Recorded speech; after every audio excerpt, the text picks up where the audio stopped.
We're live. We're live. A few minutes late. And that's because Liz is not here. That's why. That's true. Yes, it's extremely difficult now. We're doing it all ourselves. Yep. Liz will be back at some point in about an hour or so. So just long enough for us to get ourselves in trouble. Exactly. So hopefully we won't mess it up too badly. What could possibly go wrong? Nothing. Now, the hardest part is going to be what we do here at the beginning, because Liz and I kind of do a choreograph with the slide and the intro from Radio Roger, and I have to do all of it on my own. It's going to be fun. What was that song?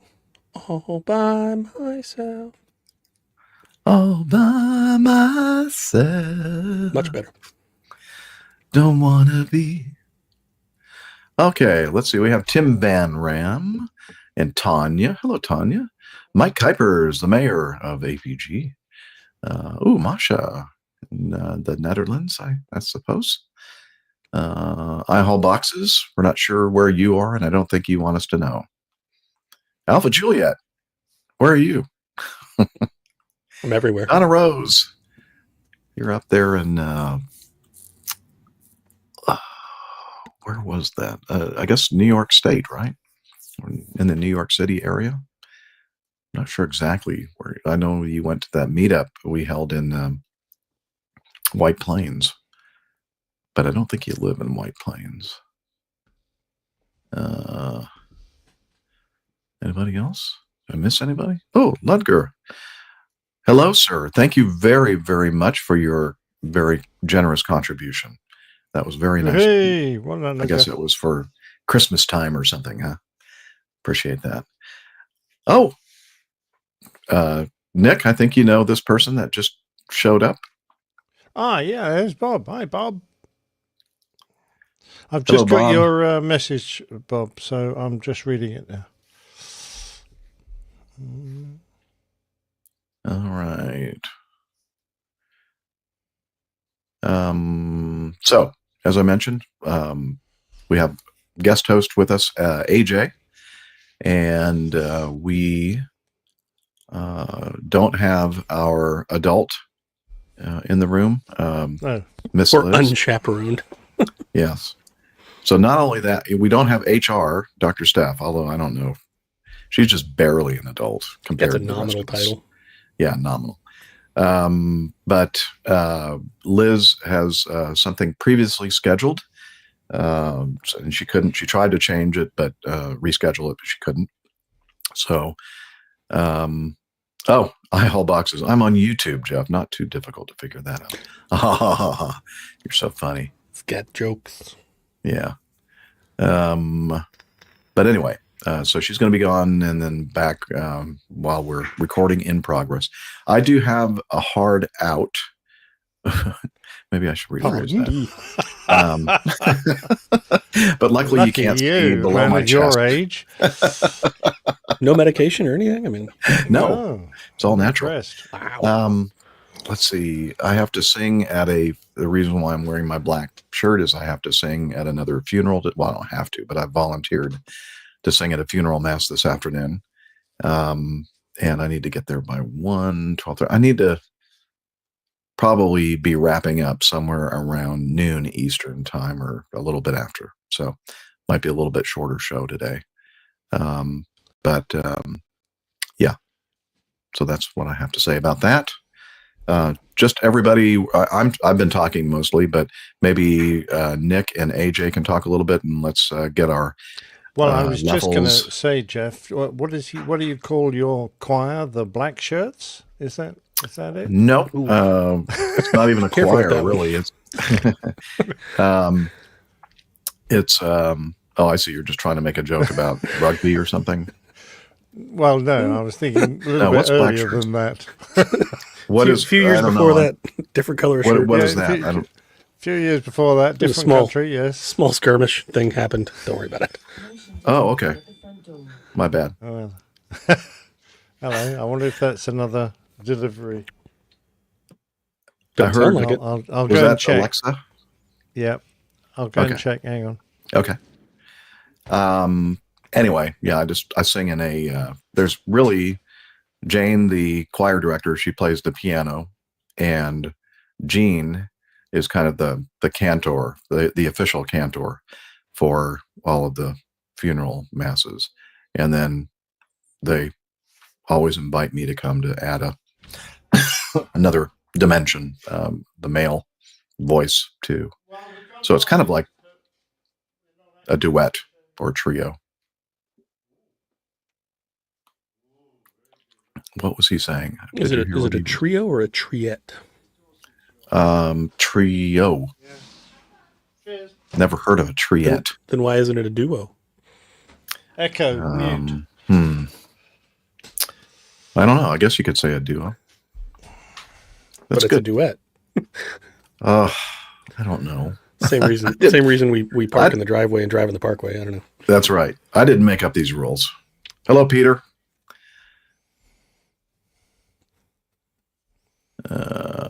Okay. I think Peter. So was that a delivery, Nick? Leave. Yeah, well, kind of. It was my wife coming back. Oh, okay. She can. Somebody accept delivered the his wife delivery. back to you. Yes, I've delivered her back. I told them to keep her, but they insisted. Well, so how's everybody's levels, people in the chat room? Are we okay? Do we need to make some kind of an adjustment to our gain or volume? And while you're thinking about that, let me play the Radio Roger intro. You're listening to the Airline Pilot Guy Show, which to me is very, very low volume, but WAPG, it's the Airline Pilot Guy. Airline Pilot Guy, episode 642. okay. Then we get to watch Captain Nick dance, Yeah. which is quite something. And no extra charge. Or we could watch him iron.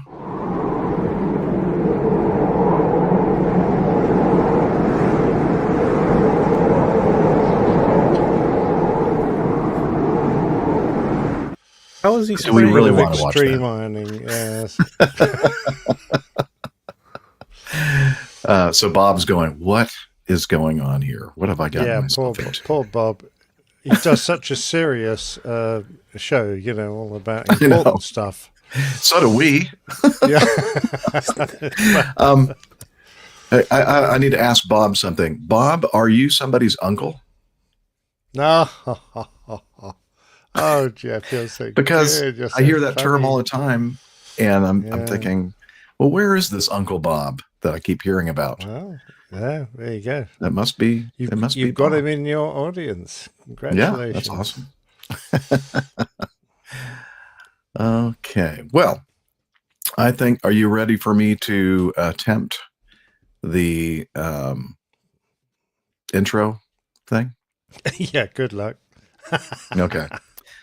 I wish I had like an extra hand, and for so many reasons. Well, Let's see here. So let me go full screen here, and then I'm going to do the countdown, and then hopefully I'll push all the buttons at the same time when it comes time for that. All right. Wish me luck. What time is it? 9:43.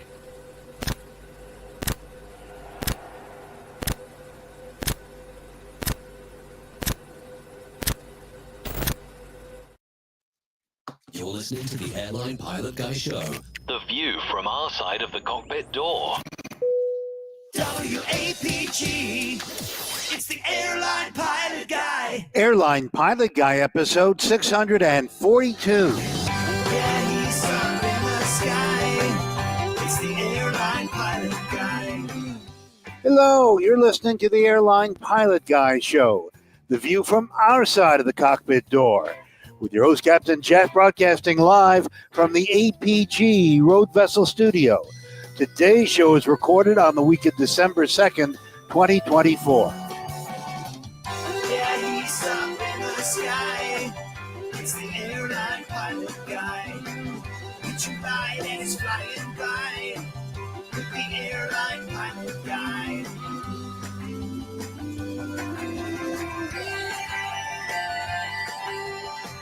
In today's episode, our charter flight arrives in Montreal with part of its landing gear not fully extended, and a beloved private pilot dies during a dog rescue. Also ahead, more news and your feedback. So get all settled in. Tray tables and seat backs in the upright and locked positions. Electronic devices powered on. I'm Radio Roger, and Flight 642 is ready for pushback. Thank you, Radio Listening Roger. to the airline- No, that's wrong. Why did that play? It was going so well. Yeah, I'm not sure why that happened, actually. Okay. Thank you, Radio Roger. He's an award-winning TV and radio reporter, currently at the #1 all-news station in the nation on 1010 Winds, 92.3 FM in New York City! Welcome to the Airline Pilot Guy Show. It's an aviation podcast covering the latest in aviation news and answering your great feedback. I'm Captain Jeff, a former U.S. Air Force pilot and retired Delta Airlines captain. And joining me today, thank you, by the way, from his home studio, in Hartford, Hereford, and Hampshire. ex-professional photographer, former RAF, RAAF fighter pilot, retired Airbus A330, A340 captain for Virgin Atlantic Airways. It's Captain Nick. Hi there, Jeff. I don't know about you, but all hell has just broken loose in my house here. Show 642 may refer to a document that provides guidance on safe practices for people working in the airside area of airports and aerodromes. Very important to be safe. Okay. Very good. Thank you, sir. Appreciate that. And it is just, I mean, you just can't get this on any other podcast. Thank God. For good reason.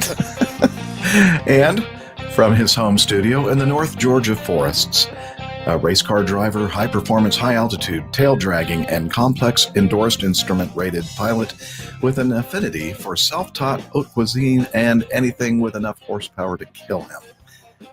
Our guest host, AJ Schramm. Hi, Jeff. Hi, Nick. Glad to have you guys have me back. We're glad that you're back. That sounded better in my head than it came out, but Yeah. Well, it's always good to be had, I'd say. it is good to be had. Yes. All right. And then this is where we normally introduce our producer, Liz, but she is absent for the first part of the show here. And that's why it's kind of a... Is she absent without leave? Yeah, absent without leave. I think that, I think we kind of gave her permission. So I guess she's on leave. Okay, fair enough. Yeah, so we don't have to send the gendarme or the police. Is that right? Gendarme? Gendarmerie, yes. Gendarme. Okay. I should not try to speak another language. Note to self. Enough struggles with English. Yeah, I do. was going to say, you should try English occasionally. Well, I'm trying. I really am. Okay. Well, without further ado, let's go ahead and start some news. Start with some news.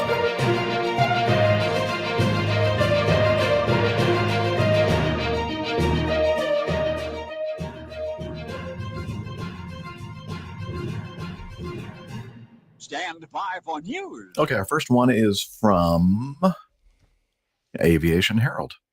Noah Lenore, Boeing 737-400, registration Charlie Golf Whiskey X-ray, performing flight 662 from Quebec City to La Baye, maybe, in Quebec, with 87 people on board, was on approach to La Baye when the crew initiated a go-around due to an unsafe gear indication. The crew decided to divert to Montreal Mirabel in Quebec, where the aircraft performed a landing on runway 24 with the left main gear not fully extended. The aircraft came to a stop on the runway and was evacuated. No injuries are being reported. And I have a little movie clip here, video clip of that from a passenger sitting just aft of the left wing on the left side. And I'll play a little bit of that, hopefully.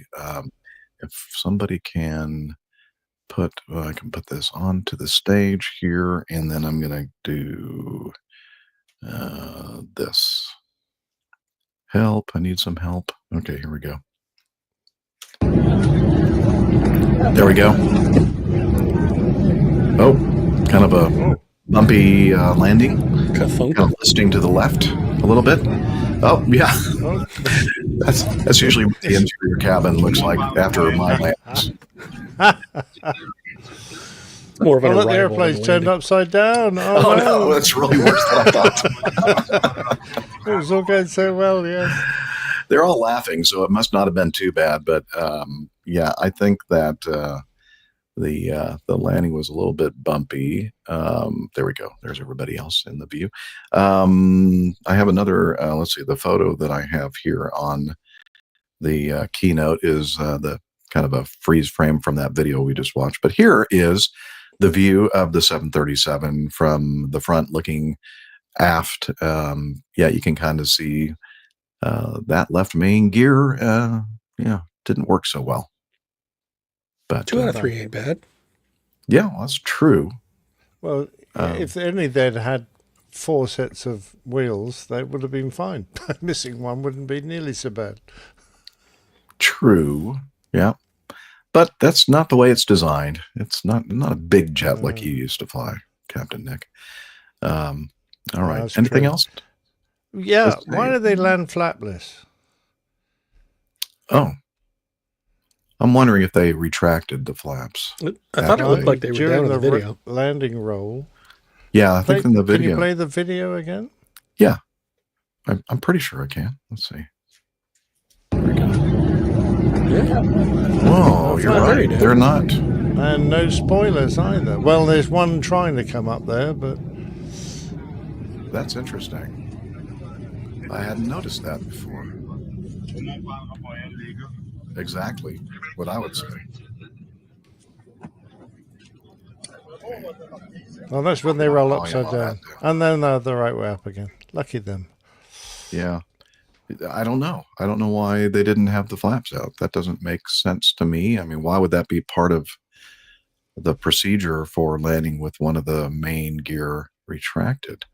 Peter's in our live audience is asking, was it maybe hydraulic failure on the left side? But I don't know.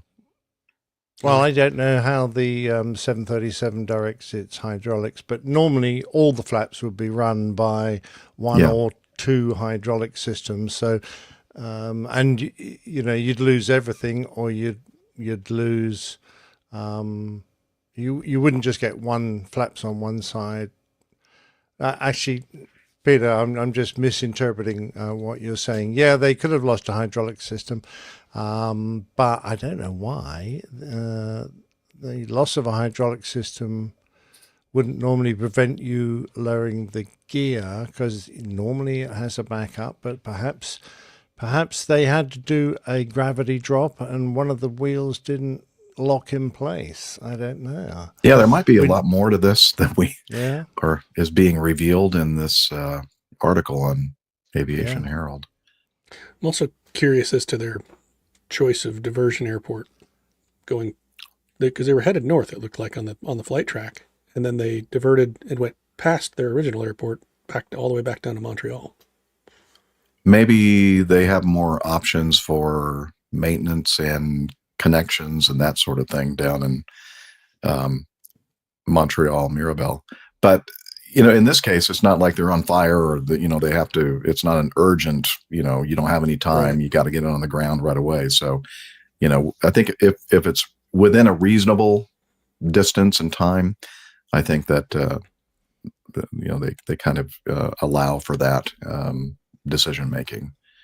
What do you think? Elliot's observation. Yeah, Elliot has a nice comment about the 737, the cowlings are already flat on the bottom, so they've got that going for them. Yes, very true. Very No true one will indeed. even know. Yeah, no, they won't even notice. I agree, Jeff. I mean, with our aircraft, we had 4 hydraulic systems. There were actually 3 systems, but powered by 4 pumps. So the main system actually had 2 pumps. But if you lost a single hydraulic system, it wasn't really can be considered a dire emergency. If you lost 2, then, you know, with only 1 remaining system, now that was, you would put it down at the closest available airport. But if you lost a single hydraulic system, no, you could choose a suitable diversion as opposed to one that just happens to be underneath you. And that may have been the case, that they just lost a system and they decided to divert, knowing that this would be a good place to go to where they got engineering facilities, and like you say, they can move the passengers on quite fairly easily. But it sounds like they lost whatever hydraulic system, main hydraulic system they have, that did perhaps both gear and flaps, which seems to be quite a important system to lose. I find it hard to understand why the 737 wouldn't have a backup hydraulic system for those services, because they're so important. But there you go. Yeah, unless there's some kind of a hydraulic fitting or hose that's leaked, and so you can't put the hydraulics and the pressure in that part of the system. I don't know. Yeah, as I said, there's a lot more to this, I think, that we need to find out. Lewis, not sure how to pronounce Archie in our live audience says the current 737 MAX QRH is recommending flaps 40 landing, and Charlie Yankee Mike X-ray is their base. So that's probably another good reason for them to divert to Mirabel. By the way, I love their headgear on the evacuation. They're all truly dressed for Canadian weather. But I also notice, are we going to criticize them for leaving with their luggage, or having decided that the airplane was perfectly safe, were they evacuated in slow time and given permission to take their luggage? I don't know. They certainly don't look very concerned, and they're not exactly running away from the airplane. There's not much of a sense of urgency in that picture. Not sure that was an emergency evacuation. I think it was more of an orderly evacuation using the slide there. I think we'll go ahead and let it slide. What do you? Give them the benefit of the doubt. Didn't mean to, make a. But I love the fact that they're all dressed up in their parkas and woolly hats. Yeah, I love that too. But I was going to say, I'll go ahead and I think it's best for us just to let the whole thing slide. Okay, everybody, come outside. Everybody ready for a wild, wet ride? We'll let it slide. Okay. Yep. Slide down the slide. To play my sound clips. Mind you, it must have been quite hard sliding down that slide, because with the undercarriage failed on that side, it wasn't at a very steep angle, so they probably would have had to run down it. So they catch the slow evacuation. I can see him jump and hit, pushing. And then just. Yep. All right. Let's remove that from just too many things going on here. I need an assistant. Okay. Anything else left to say? Well, hopefully get an update on this. This happened when November 27th, so not too long ago. So hopefully we'll get some kind of a preliminary report that gives us a little bit more detail regarding what happened here, other than the obvious, landing with the left main retracted. All right, this next one is also from the Aviation Herald, avherald.com. By the way, a lot of the news items that we have for you today are final reports. I guess they all decided to get those things published before Christmas time so they can focus on the holidays. I'm just guessing, but I'm thinking that might be actually the truth. This involves a Porter de Havilland 8-400, registration Charlie Golf Lima Quebec Bravo at Sault Ste. Marie on the 16th of April in last year, 2023, runway overrun. They were performing flight 2691 from Toronto City, Ontario to Sault Ste. Marie, Ontario, with 52 passengers and 4 crew. They landed on Sault Ste. Marie's runway 12 at 22:21 local time, so late at night.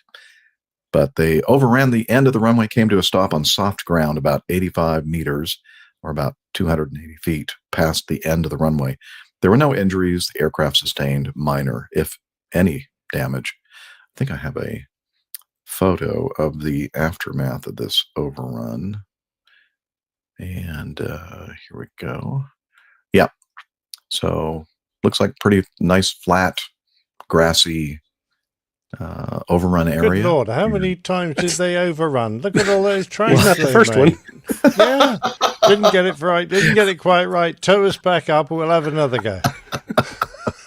That or they've already taken the other airplanes that went off the end of the runway. Yeah, all the other ones went off in front of them.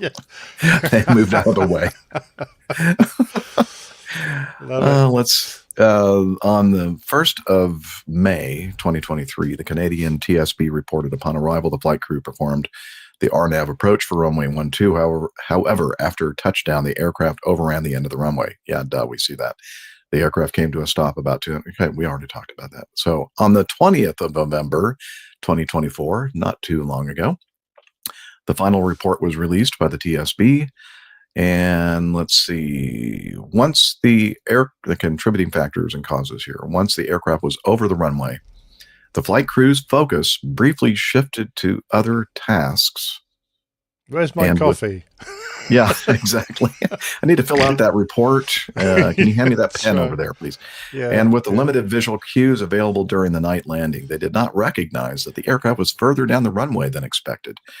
The wing spoilers deployed 2 seconds after touchdown, and the lowering of the nose wheel and application of full braking was delayed because the flight crew were unaware of the aircraft's proximity to the end of the runway. As a result, significant deceleration did not commence until the captain recognized the runway end lights when the aircraft was 850 feet from the end. When the captain applied full braking with 850 feet of runway remaining, the aircraft should have been theoretically able to stop. However, braking performance was degraded, likely due to the runway surface texture on the last 300 feet of the runway and possible air contamination in the hydraulic system. As a result, the aircraft overran the end of the runway. Okay, so they talk about findings as to risk. Let's see. All right, the TSB analyzed in this occurrence while touching down on runway 12 at Sault Ste. Marie. The flight crew were not initially aware of the aircraft's proximity to the end of the runway. And when they did become aware of the actions taken, were not able to bring the aircraft to a stop before it reached the end of the runway. Let's see.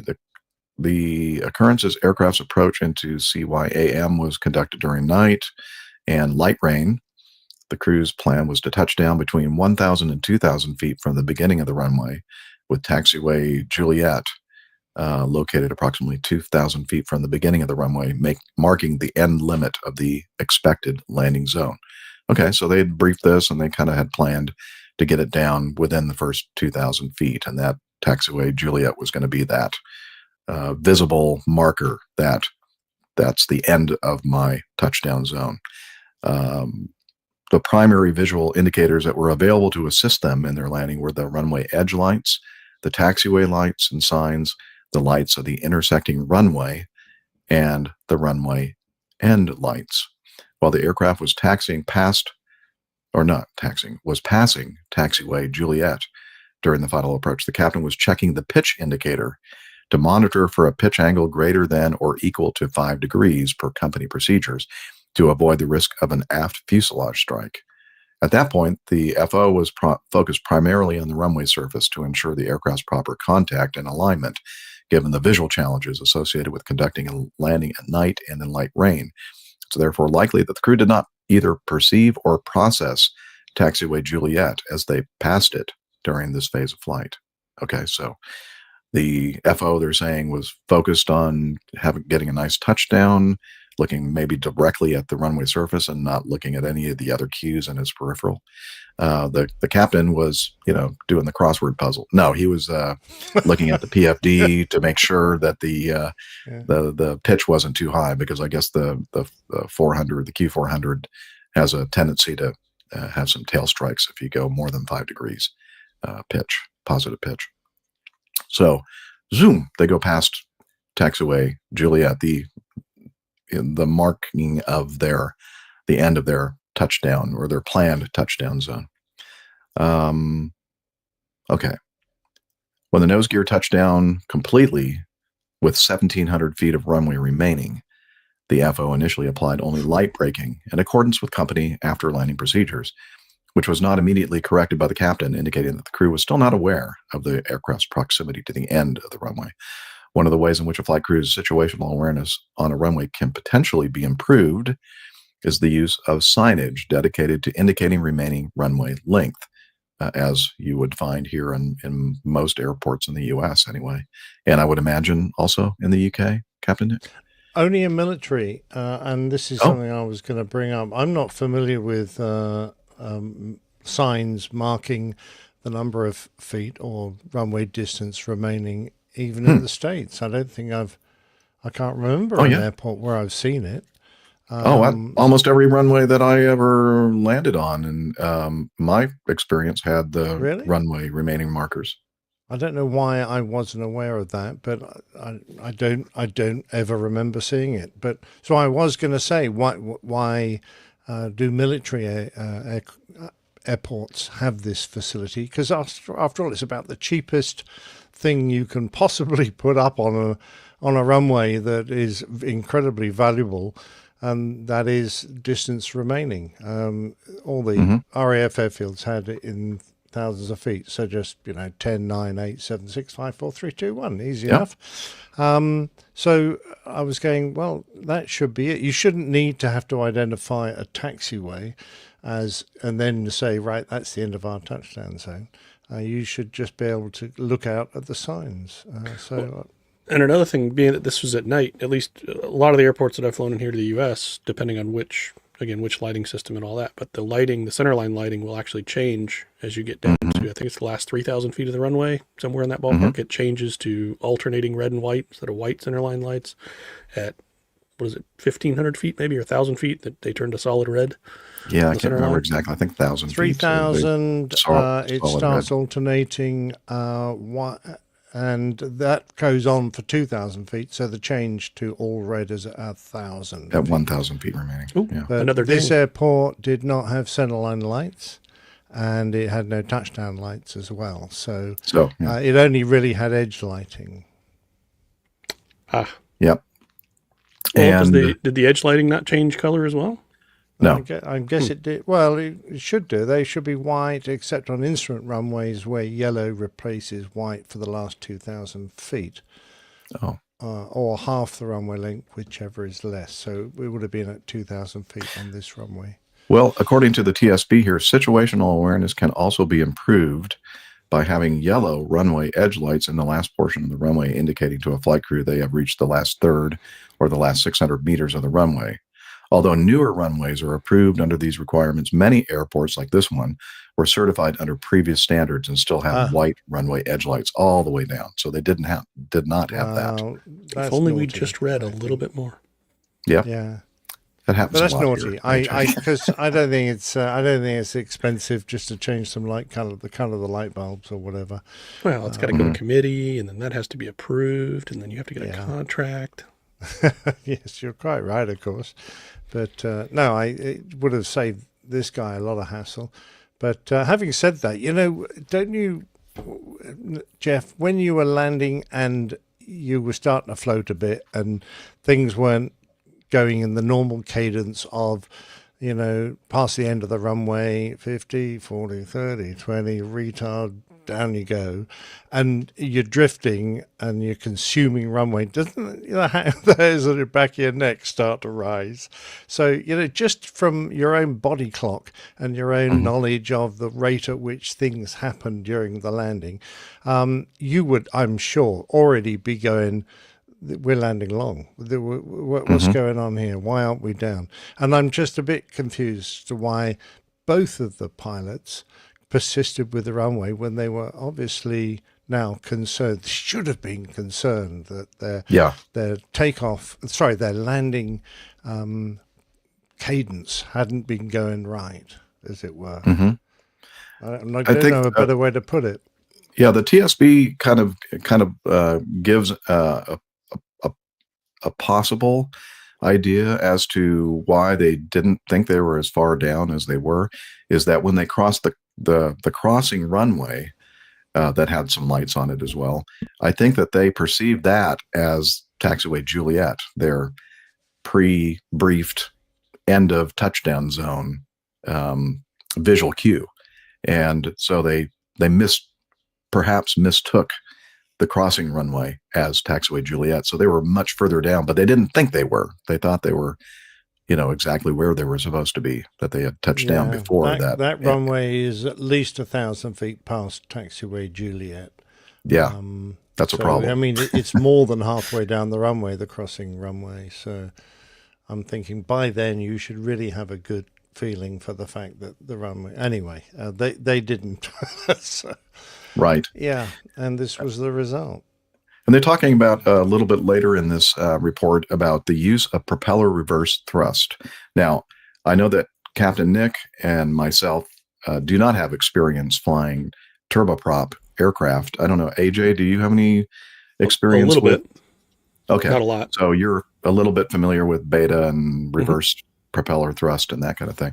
Well, when I was reading this report, well, let me read a little bit of this section here. Owing to the fact that Q400 airplane flight manual and the DHC-8 series -8 400 airplane operating manual do not provide specific guidance on the circumstances in which propeller reverse should be used, the decision to use this function is based mostly on the pilot's training and familiarity with the aircraft's behavior when reverse is activated. Porter Airlines procedures state that the use of reverse should be kept to a minimum, should be only used if required for operational or safety reasons. Let's see, cautions for its use are also provided. In 2019, Porter acknowledged the limited familiarity among its pilots on the usage of the propeller reverse and issued an internal safety alert. The alert identified circumstances in which the use of reverse should be considered, such as inoperative anti-skid or normal brake system, or any situation in which the stopping distance is critical. Not so sure in this case that would have applied, but they're just kind of throwing it out there that there was some discussion about when to use reverse thrust and perhaps training to kind of give the company pilots practice in the use of reverse, and they did this in the simulator, and discussions about the use of disc/reverse as part of their line indoctrination training. And it goes on to say, and this is what kind of threw me off a little bit. I thought there was some kind of a misprint or what do they call it? Like a typo. The function is rarely used in normal operations given the reportedly high efficiency of propeller disking during landings. And I'm thinking, maybe they meant to say propeller disconnecting during landings. But then I looked it up because, I don't have any experience with it. Is it referring to beta thrust? Yes, that's exactly what it is. This little paragraph here I pulled off of an airliners.net discussion about propeller disking. And let's see, there's a position in beta mode, power lever control a propeller blade angle called disking or zero pitch. At zero pitch, with the aircraft stopped, the propellers provide zero thrust, either forward or reverse. When used at a high forward speed, like when you're landing, engaging this mode is as effective as using moderate braking. Together with disking mode, the engine is at idle, so there's virtually no loss to using disking on landing. So I think that was the normal thing that these crews were used to using. And I guess you'd have to go into further manipulation of the propeller. What do they call that lever? Anyway, and the ones I've flown, it's the throttle.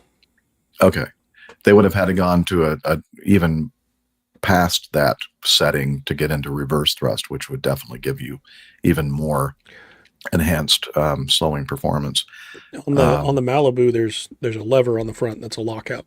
When you go all the way back to flight idle, and then you click the lever up, it'll click into the next detent, which is beta. And then as you pull the lever back, it goes more and more into reverse. Okay. So apparently, So it the goes use into of reverse by changing the pitch into a negative pitch angle. Yeah. Yes. Yeah.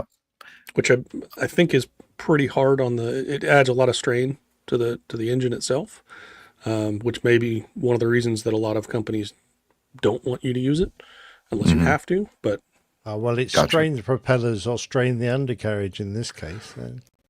they might be thinking that brake pads are cheaper than prop hubs and engines. Yep. Yeah, I think so. And then the last thing they said here, in addition to maybe not using everything that they had available to them to decelerate before exceeding the end of the runway, is the fact that the brake system didn't work as it should have, and there was presence of error in the hydraulic system. They said post-occurrence maintenance activities revealed that the brakes could not hold the aircraft in position during high-power engine runs because of the presence of air. Although the investigation could not determine how this air, which was subsequently bled from the brake assemblies, have been induced in the hydraulic system, possibly affected the aircraft's braking performance during this occurrence. And then they also lastly talk about the runway surface texture. And they did some measurements on the surface texture of the runway. At the end, it did show some significantly low measurements of friction. So, you put all that together and those darn Funyuns get all nicely lined up. Yep. And for those of you not familiar with Funyuns, it's like the Swiss cheese model, only better and crunchier. Much crunchier. So very good. Interesting, huh? Yeah. So did we want to talk any more about, it's interesting that you didn't, because I mean, my recollection of runways and the runway remaining status, those are like black markers on usually both sides, or at least one side of the runway, with 1,000-foot increments of the runway remaining. Almost every one of even the smaller airports that I flew into had those remaining markers installed, which I always thought was nice, because then that gives you a definite indication that you're running out of runway as you get further and further down. Yeah, perhaps the runways I landed on were too big for me to see those. They, stretch Could be my peripheral vision too much. Much. You actually have to turn your head. And you're so high up too, you can't see that far down. Looking down on everybody as you do. As you do. Yeah. Oh, speaking of this, your friend Bob mentioned. Here we go. Were you always doing the crossword, Nick? Weren't you the one that was always doing the crossword? That's a bit highbrow for me, crosswords. Word search. Word search. Yeah. Yeah. No, this was more of my standard. No wonder he didn't see the end of the runway. Okay. All right. Well, anything else to say on that? Nope. All Don't right. do it again. All right. Good idea. Good advice. All right. Another one from the Aviation Herald, another final report. This is a PEL Saab 340 Alpha Freighter, PEL Air, on behalf of Rex Regional Express in Australia. Registration Victor Hotel, Kilo Delta Kilo, performing freight flight 9982 from Wagga Wagga. That might be my favorite city name ever. I like it. To Charleville, Queensland, Australia. It was en route at flight level 220, about 70 nautical miles northwest of Cobar. Let's see, when the crew received a smoke indication on board of the aircraft, followed shortly by smoke appearing in the cabin and cockpit. Okay, this is a bad thing. When you have the smoke indication warning and you actually see smoke entering the cabin and cockpit, you need to get the airplane on the ground. The The crew performed an emergency descent to 6,000 feet, turned around and diverted to Kobar and landed on Kobar's runway 23 about 14 minutes after leaving flight level 220. Yeah, quick. Emergency services needed to dismantle parts of the aircraft to extinguish the fire. There were no injuries. The aircraft sustained substantial damage, however, and I think I do have a picture of this substantial damage. Let's see, while we add that to the stage. There we go. Yeah, a little crispy and charred. Oh, wow. Kind of looks like AJ's barbecue out back a little bit. Well, it's very appetizing, AJ, if that's what your barbecue looks like. Bleh. Well, I mean the stuff that heats up and the charcoal, to cook the food, not the food itself. Although those burnt ends did look a lot like that. They looked a lot like that, but I bet they tasted better. Oh, they tasted really good. I can vouch for that. If you're wondering what the heck we're talking about, we'll talk about it in the Getting to Know Us segment. Anyway, let's see. Kobar firefighters reported today our crew responded to an incident at the Kobar airport where an aircraft carrying freight had to make an emergency landing. Smoke indicator alerted the pilots of smoke on board, and shortly after, the cabin started filling with smoke. Crews arrived to find smoke issuing from the right side of the aircraft under the wing area. Fire and rescue crews quickly got to work dismantling the plane to locate the source of the fire and extinguish. The batteries were quickly isolated, as initially thought it was caused by an electrical harness. After a second inspection inside the aircraft, it was found to have significant damage to the flooring in which the fire had started. The floor was removed and checked for further signs of heat and determined safe. The aircraft was secured, ventilated, and the site handed over to the aircraft staff. The final report concluded that it was likely an electrical component of a control circuit board on the recirculating fan failed, resulting in an in-flight fire under the cabin floor. The smoke curtain was not fitted as required for the cargo configuration, and the flight deck door was open, which allowed smoke from the in-flight fire to enter the flight deck. The underfloor fire caused weakening of the fuselage structure, which led to a subsequent depressurization of the aircraft during the descent. However, the depressurization aided in the removal of enough smoke from the flight deck on approach to allow an unhindered visual approach at Kobar. Wow, that was a fortunate circumstance. Sure was. Self-correcting problem. Exactly. The crew, this is a significant finding. The crew was not familiar with the cargo configuration and were unaware of the smoke curtain requirements and location of the cross valve handle. Not sure exactly what the cross valve handle is or what it does. I was going to ask you guys that, but no, I don't. I've never heard of that. Well, it was something they had to pull during the emergency drill, and they didn't know where it was. Oh yeah, here we go. The next paragraph mentions that flight crew, the Pell Air and Rex Saab 340 flight crew operating manuals did not include reference to the location and operation of the cross valve handle or the operation and use of the smoke curtain. Well, that's a problem. We need to know that. Rex did not ensure its flight crews received training in the differences between passenger and freight configured Saab 340 aircraft prior to being scheduled to fly flight operations. And Saab did not include the smoke curtain fitment in pre-flight documentation for the cargo configured Saab 340 aircraft to inform flight crew of this difference from the passenger configured version. Yeah, apparently the handle aids in the removal of smoke from the flight deck. So and they were unable to find it because of the density of the smoke and the lack of prior knowledge. So they couldn't find the handle, therefore delaying the removal of smoke from the flight deck. Hey, Bob. Yeah. You know where the cross valve handle is? The what? The what? What are you talking about? Yeah. That's a worry, isn't it? It is. Yeah. It is. But as you mentioned, it was very fortunate that the fire kind of caused that depressurization and that sucked all the smoke out of there so they could see. That's pretty scary, actually. Absolutely. Yep. All right.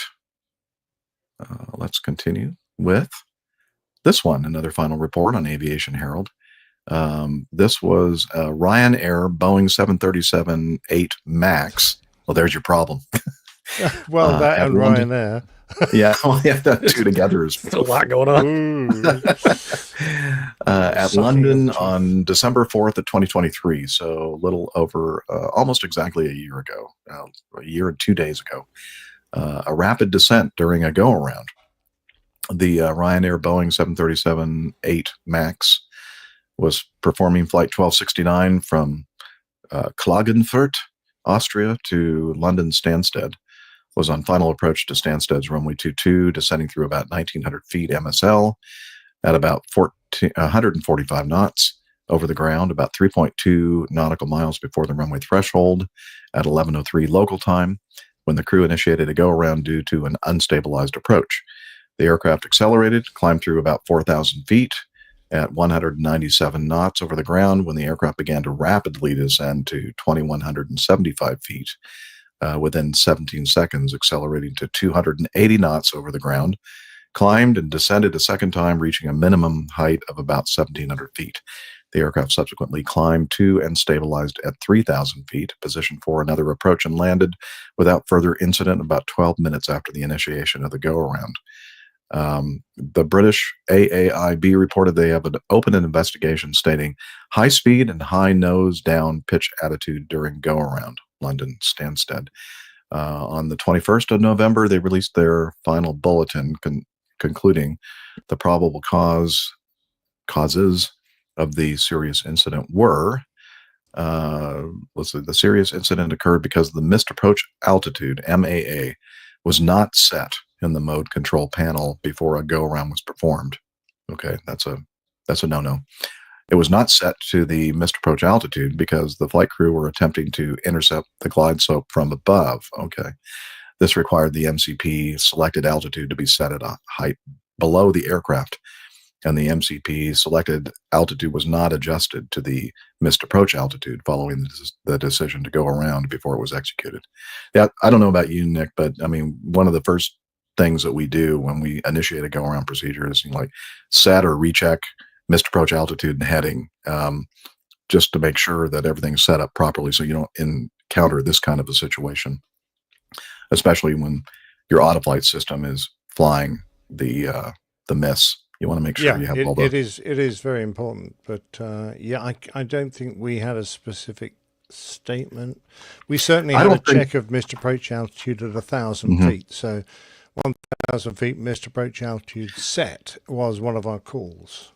Yeah, you're right. That may have been, I think it may have been just an added thing that some of us would do if we were initiating the miss, but you're right. It was SOP that at 1,000 feet, that's when you start really talking about what's going on and what you intend to do, and making sure that things are set properly. You're right. Yeah. But it was probably one of the most troublesome maneuvers that we would perform during an approach would be an intercept of the glide slope from above. We've had a lot of incidents because of, it's an unusual thing to do, and it is usually because you've got a bit of a rushed approach, which itself leads to problems.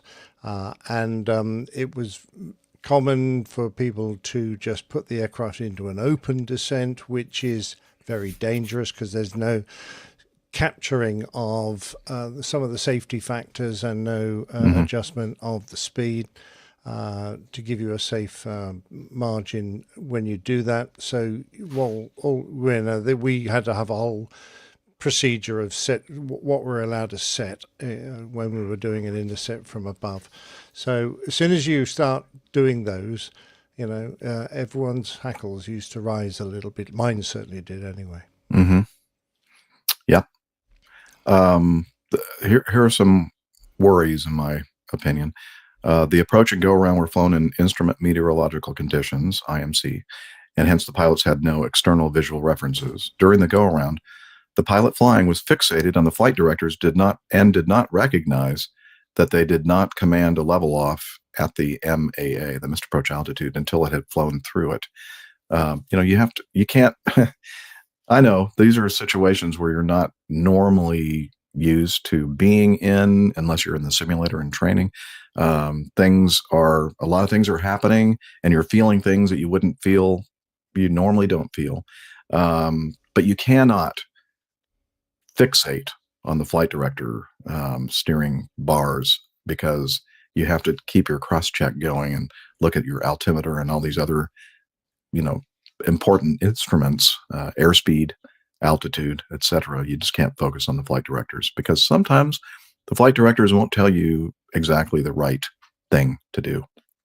Absolutely, yeah. And it also indicates to me that when you're under pressure and you are starting to struggle a little bit, your sort of attitude, your vision, it's not a physical thing, but you tend to focus because you've narrowed your area of attention, because you're having trouble processing all the information onto one aspect, in this case the flight directors. If you are well ahead of the aircraft and in a more relaxed situation, you are sitting back and you are seeing everything that's going on around you.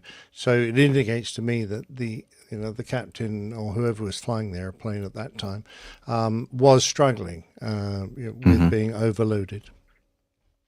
Yep. So now they've gone through the altitude, 4,000 feet. No, actually, I think they were supposed to stop at 3, and they got up to 4,000 feet.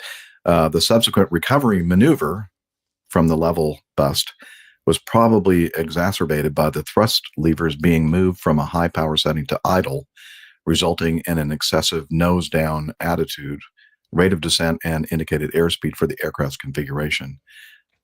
Given the aircraft's height during this descent, the enhanced ground proximity warning system was triggered just after the commander had initiated a pitch up into a climb back to the missed approach altitude. So the part that was really kind of concerning to me was when they made the correction after having climbed through the altitude that they were supposed in the missed approach altitude. Where's the pitch attitude and rate of descent? I should have rate of descent on that highlighted picture, 8,800 feet a minute when they were trying to go back down. That seems excessive. Yeah, a little bit. These poor Ryanair folks got their money's worth on this flight. It's quite the roller coaster. No, that must have been quite a ride.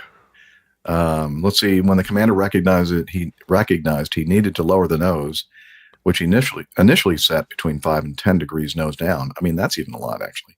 The subsequent nose down attitude was probably a result of the push on the control column, a nose down trim input, and a pitch power couple when the thrust levers were closed from a high power setting to idle. Yeah, I found the bit you're looking for, Jeff. The maximum pitch nose down was 17.7 degrees. Yeah.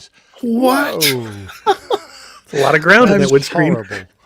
I'm sorry. You probably wouldn't see very much blue in your primary flight display with 17.7 degrees nose down. That's horrible. And airspeed 300 knots. Yeah, almost 300 knots. Yeah. Oh my gosh. To say that he'd kind of lost it at this point would be a slight overstatement, I think. Yeah. Understatement, yes. Absolutely. So, what do we say? He really effed this up, is what I'd say. It's not gone well. No, it hasn't gone well at all. Wow. Okay. Yeah. I'm looking for some things here to mitigate why he did this. And of course, with your engines in pods slung under the wings, there are going to be changes in pitch every time you change thrust. So by throttling back, the aircraft was being pitched up when you got power on. By throttling back, the aircraft is going to pitch down. If you at that point are pitching down as well using the flight controls, that's going to combine. But the whole point of when you're maneuvering the airplane is you do it with reference to the indicator. So you set a new attitude, trim the airplane so it stays there, and then you recommence your scan around to make sure you know what the other instruments are indicating correctly for what you want. And it seems to me like he had kind of stopped reading the instruments. I don't know exactly what the situation was going on in his head, but it worries me a little. Yeah. So control performance is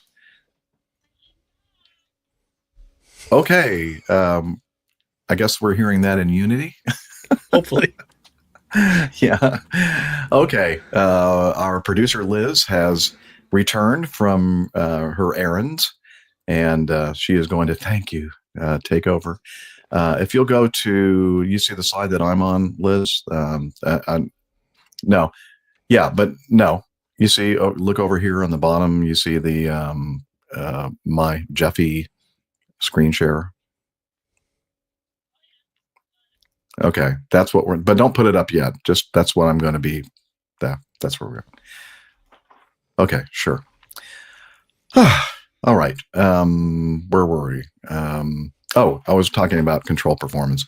You should always know, and I think that this is being lost somewhere. You have to know. You have to be able to fly the airplane without flight directors and all these other aids, which are important aids, and they're for safety. But you can't be so dependent on them that when they give you perhaps bad information or they completely leave you, you have to know that in this situation, I'm going to put the pitch angle up, 12.5 degrees or 15 degrees or whatever, and I'm going to set this power setting. That's controlling, and then you look at your performance instruments, your altimeter and your airspeed indicator and all these other things to confirm that what you did with your primary flight display or your attitude indicator is actually doing what you expected that it's going to do. Trust but verify.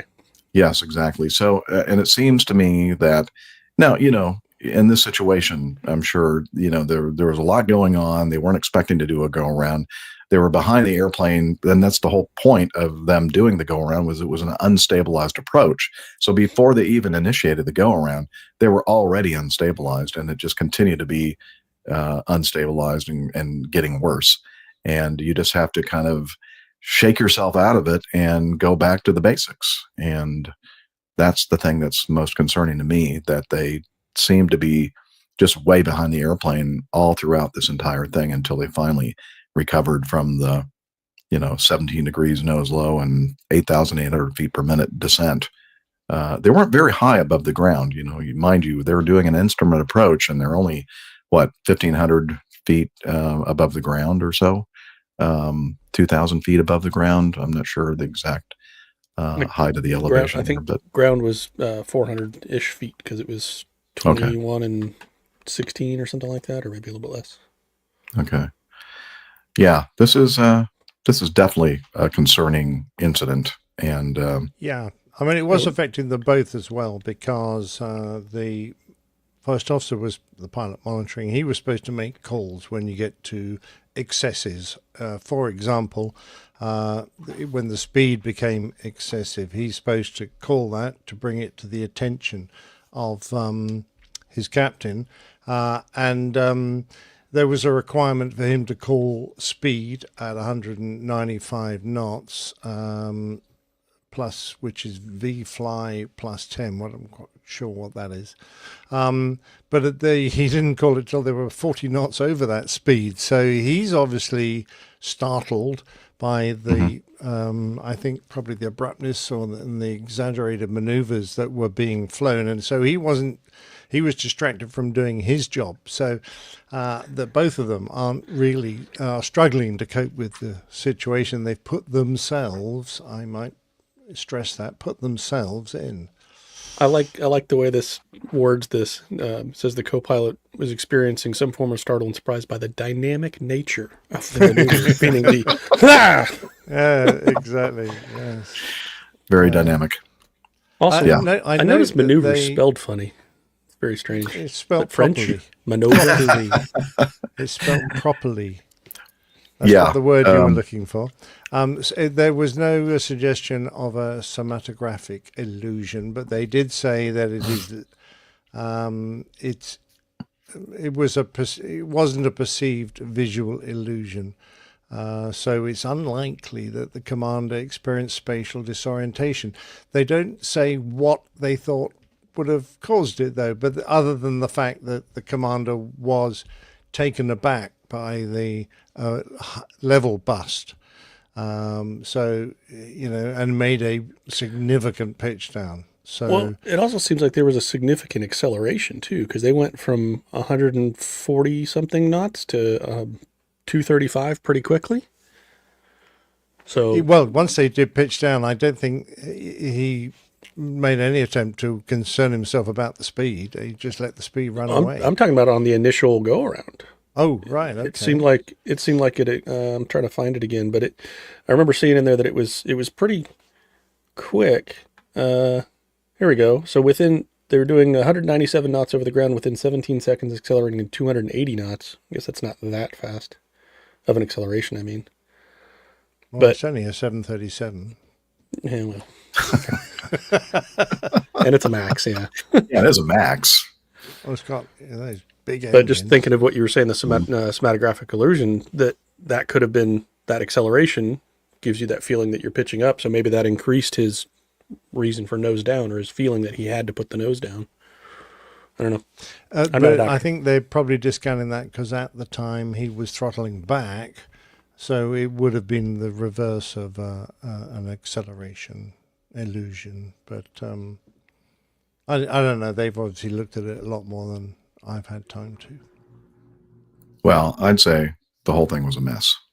It was, Jeff. There's no doubt about it. I mean, yeah. And it was a serious incident. I mean, this aircraft was, I won't say it was out of control, but it was performing maneuvers that could easily have caused it, to strike the ground. So they were only, 12 or at that rate of descent, 12 or 15 seconds from crater. So exactly. Yep.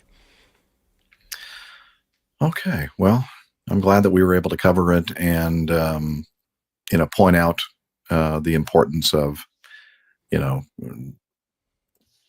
doing the proper control and performance. And I don't know, there's a moral to this story for sure. And that's why we thought it important to talk about it on the show. So don't do that. That would be my advice. Don't do this, but they did. Exactly. Don't do it. Yeah. And I would imagine that they probably availed themselves to some more simulator training to go through some go-around procedures. Yeah. Yeah. All right. We've just got another one here, which you're not supposed to do. It's press that button you weren't supposed to press. The button no good pilot should ever press. Yeah. Well, if you do, you should know which button you're pressing. Okay. Yeah, this is again from the Aviation Herald, another final report. This incident occurred on the 6th of September in 2023. There was an in-flight upset. Why? Well, let me tell you why. A Virgin Australia Boeing 737-800, registration Victor Hotel Yankee Quebec Romeo, performing flight 336 from Brisbane to Melbourne, Australia, was en route when a flight attendant requested access to the cockpit. Okay, there you go. It's the flight attendant's fault. The captain, pilot monitoring, so the first officer is flying, the captain is pilot monitoring, attempted to open the door, but instead of pressing the relevant button activated, I should be a comma there, but instead of pressing the relevant button, comma, he activated the rudder trim, causing an in-flight upset requiring the first officer to apply significant right aileron to prevent the aircraft from rolling left until the trim exceeded aileron authority. The aircraft rolled left to a maximum of 42 degrees left bank before the captain, upon the first officer's request, help, you have the airplane, checked the rudder trim. Oh, no, he didn't do that. Checked the rudder trim and discovered the problem. The aircraft returned to normal flight, continued to Melbourne for a landing without further incident. One flight attendant received minor injuries. The final just report. Hear that conversation. Yeah, Would you It mind was- terribly just checking that rudder trim? exactly. Yeah. Excuse me. Smart would you check first that, please? officer, actually, working out what had gone wrong. Yeah, I'm exactly. impressed with that. Too bad he didn't work it out a little bit earlier before he Before the lost. steep turn? Perhaps he wasn't Yeah. expecting his captain to do that, but there you go. Yeah, so while actioning a request for entry into the flight deck, the pilot monitoring misselected the rudder trim switch instead of the intended flight deck door switch and inadvertently applied rudder trim for about 8 seconds. If you'll put the first one up, Liz. So here we have the view of the cockpit and the primary flight displays up front, the mode control panel, and then if you go down further, you have the throttle quadrant, and then even further down in the center pedestal, in the very back, the aft part of the center pedestal, you'll see, and if you'll go to the next one, Liz, there we go. That's the back end of the center pedestal, where you see the rudder trim control knob and the flight deck door switch. And I'm not sure if the captain looked down at all, or if he did, he somewhere between his hand moving toward it and actually touching it and activating the switch instead of hitting that one over there on the far right, a much smaller switch. And differently shaped. Yeah, differently shaped and much smaller. He grabbed that bigger knob, and it's round, and just started to the left, just started moving to the left, because if you look at the flight deck door switch, to unlock that flight deck door, you twist it to the left a little bit and hold it there, and that unlocks the door. If you do the same with the rudder trim control switch, guess what happens? Well, the rudder moves. Actually, the rudder trim moves, and then that moves in turn the rudder, and that causes the airplane to start feeling a little weird. I don't know if you've been in an airplane when you felt the yaw damper fail or whatever, and all of a sudden the airplane gets this really weird kind of side by side wiggle motion, the wiggles, yeah. And that was all happening, and I'm assuming, if I remember correctly, the autopilot was on. The autopilot's trying to adjust the bank angle to keep the airplane on its course, and it gets to a point finally. If you'll move to the I think the fourth slide, Liz, kind of shows where the roll authority ends. At the left side, the 75% autopilot authority, and then on the right side, 100% autopilot authority. And it's not a lot, to as far as bank angle used to offset some asymmetric rudder inputs. And it finally got to the point where it goes, nah, that's all I can do. And then I think it turned off and said, you have the airplane. And then all hell broke loose because the airplane was just way out of trim in the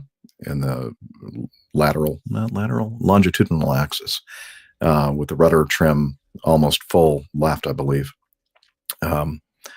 Anyway, excuse me. Let me read a little bit more of the report. So the captain applied that rudder trim for about 8 seconds. Long time. He's probably thinking, why is the door not open? Why haven't they opened the door yet? Right. What's going on here? What's taking her so long? I'm holding this in position. And of course, the co-pilot's going like, well, everything feels weird. What is going on? Why is the airplane turning? Why is it banking? What's going on here? Still turning. Yeah. The autopilot responded to the trim input and its consequential yaw and roll with the application of opposing roll. The maximum roll that the autopilot could apply and maintain was reached after 5 seconds of left rudder trim input, after which the continuing rudder trim input resulted in a rapidly increasing rate of roll and the in-flight upset. Let's see. During the period of the development and recovery from the upset, And despite the need to use a large right wing down aileron input to maintain an approximate wings level attitude, the flight crew were not able to promptly identify the significant left yaw as the primary initiator of the upset, which in turn delayed the restoration of balanced flight. So, you're sitting there looking at it going like, why is the control yoke like turning to the right? It's turning to the right even more. Now it's like 38 degrees. That's a lot. I mean, that thing would be like cranked over to the right pretty good. and not, as you said, Captain Nick, at least at some point, the first officer realized that maybe there's something going on with the rudder trim. Yeah. And he asked to, but I'm wondering what happens to their rudder pedals when you apply trim. So if you've just got your feet resting on them and you start putting in your trim, do the rudder pedals move in harmony with that, in response to that? I don't think that if they do, they don't move that much. I believe. I think they may have addressed that in this report at some point. I think I remember reading something about that. I'm kind of scrolling down to see if I can find that. I mean, if it was an Airbus, we've got these little berthing stirrups that we can rest our feet on that are above the rudder pedals to put yourself in a more relaxed pose, with the seat back and your feet up. So if you don't necessarily have your feet on the rudder pedals, but we don't actually do that unless we're just sitting there in the car. Yeah, that's not something that we do in a normal situation. We don't have our feet on the rudder pedal in this stage or mode of, or whatever, this realm. When the first officer requested the pilot monitoring the captain to check the rudder trim, it was 70 seconds, 1 minute, 10 seconds after the initial misapplication of the rudder trim. That was a long time for them to figure that out. While large right wing down aileron input required to maintain a wings level attitude provided a strong indicator, that the upset was linked to a yaw-related issue, a combination of the very small displacement of the rudder pedals at the point of maximum trim application. Oh, interesting. So I guess they didn't move very much. And the pilot flying's limited experience on the aircraft probably contributed to some of the delay in identifying the unintended rudder trim. How about the yaw indicator, though? I mean, wouldn't that have been stuck out to one side? I mean, I don't think you even have to get that far to look for that. I mean, the yoke is like all the way over to the right. That should be a very strong indication that something is not right. And the way that the airplane feels, I mean, I've been in a situation where even the yaw damper is not working properly, and it's just like very, very tiny movement of the rudder, the tail in the back. And you can go like, oh, I mean, this isn't an airplane with, tail mounted engines. So, it takes quite a bit for you to feel that, and when you do, you go, oh, this does not feel right. It feels like we're all wishy-washy up here and the thing's about to let loose and crash. So very disturbing. iHall Boxes says the 737 rudder trim repositions the rudder feel and centering unit, which adjusts the rudder neutral position. Oh, okay. So I see they did that probably. So you're in an engine out situation. You've applied a lot of rudder trim to get to the point where you can have a relatively wings level yoke position. And so to aid in that, the feel, rudder feel and centering unit adjusts to a more neutral position. That makes sense. But it doesn't work out very well in this situation. Tim Van Ram says from our audience, you'd think the pinball display would have activated tilt. No kidding. Yeah. But when that happens, doesn't everything shut down? I mean, everything goes stop. The power goes off and you can't play anymore. That's true. I'm glad there's some kind of a buzzer. Oh boy. Yeah, they F this one up as well. And I tell you what, in mitigation, I would say, he probably reached across and felt he was sure he grabbed what he wanted to. Mm-hmm. But the fact is that he's pilot monitoring. He's not the one flying the airplane. So what is to prevent him from looking down to see what he's grabbed hold of? No kidding. And, No, and aren't they supposed to check some sort of camera as well before they open the? I don't think most of those jets don't have cameras to check. Because we used to have to look back at the camera screen above the cockpit door, and because you're turned around looking back anyway, you might as well look down at this button you're going to press, because for us it was a button, not a turn knob like they've got. So it didn't replicate. Well, actually, it did replicate the rudder trim that centered the rudder trim. The button you pressed, you know, during an approach if you wanted to take all the rudder trim out. So it was identical to that and near that, but that wasn't ever going to cause a problem in the, you know, when you're flying along normally. Unless you're up and you have an engine out and you've got a whole bunch of rudder trim and you accidentally hit the button, that could be a problem. In which case, what the hell's the cabin crew doing trying to get on Yeah, the no flight kidding. Yeah, you don't need to come up here. We'll just communicate over We're the busy. We're busy. Yeah. Interesting this though, isn't that? Interesting. Yep, sure is. Next one for already, Aviation Herald again.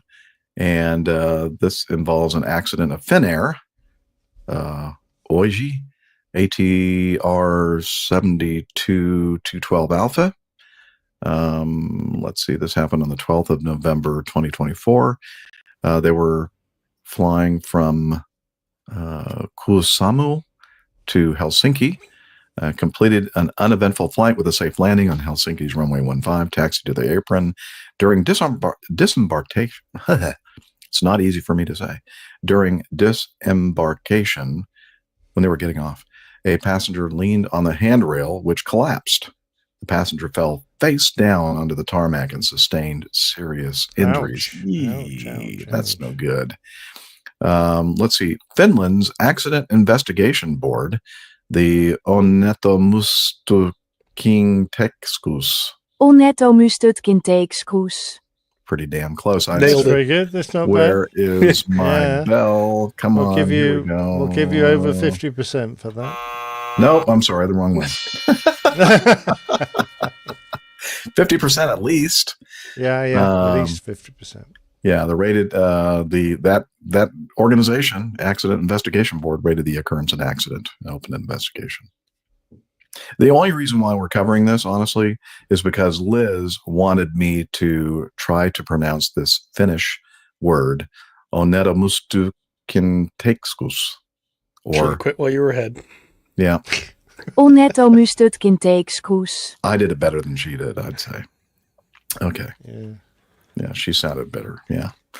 Okay. And then finally, let's end this news segment with on a down note.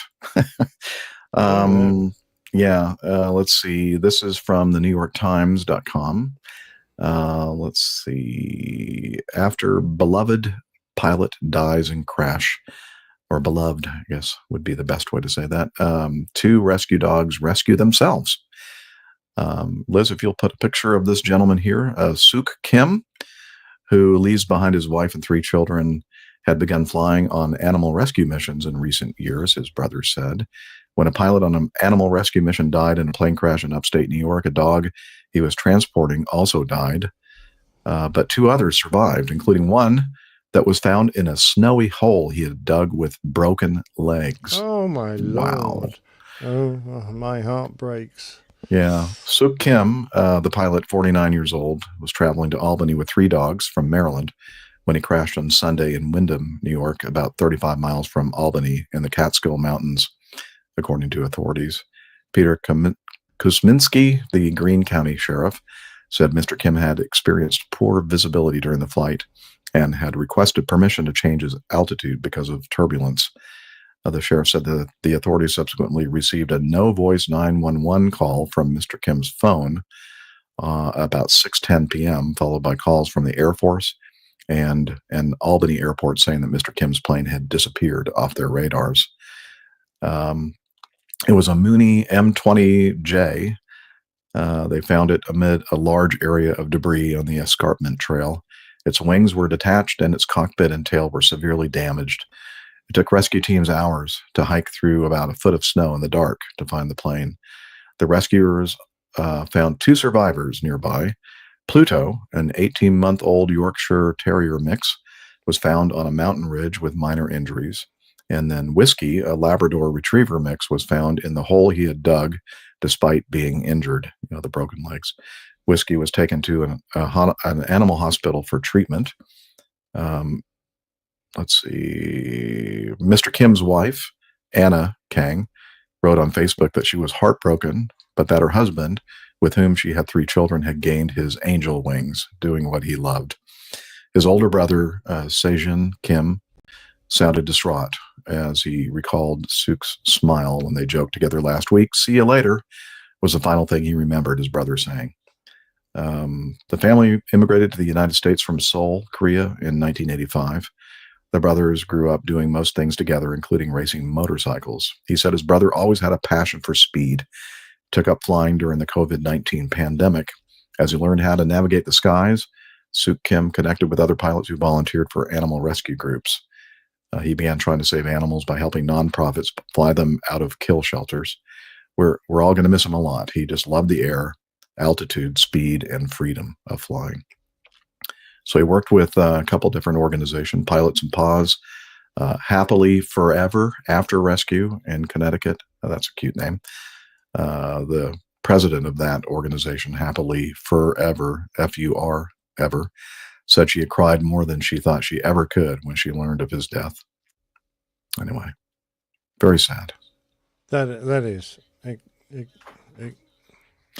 Oh, yeah, we should mention that I'm sure there are many of you out there listening to our show who perform these kind of missions, but somebody in particular that is with us every week on the show. Yeah, I can hear him. He's already in the shower. Yeah, Hillel is someone who does these animal rescue missions quite a bit. And in fact, I think on one of them, he fell in love. He probably falls in love every time he does one of these missions, but he fell in love so badly. What was the name? Tango. He named the dog that he really just couldn't live without, and he's become part of their family. So Hillel is a very kind-hearted guy, and he does this kind of work as well. So yeah. This happened in the Catskill Mountains, and I think after what that Labrador managed to do, it ought to be now called the Dogskill Mountains. Yeah, it should. Or, well, Skill, maybe. Skill. No, I wasn't going to do the dog kill. Dogs kill, man. That wouldn't have been very nice. Yeah. Now, dogs kill cats, so maybe that's why it still might be appropriate. No, I don't know why I said that. Dogs in my don't experience, kill cats. cats usually have survive, and dogs end up with bleeding noses. But yeah, I think you're right. I think the cats usually have the upper paw. They certainly do. Yeah. All right. Moving swiftly. Yes, moving swiftly. Moving swiftly. Here we go. Boom, we boom. dig another hole for ourselves. Yep. Another snowy hole. It's time to get to know us, where we find out what's been happening between hosts, between shows. That's what I meant to say. So, let's see. Captain Nick, you had a very interesting mission yesterday, I believe.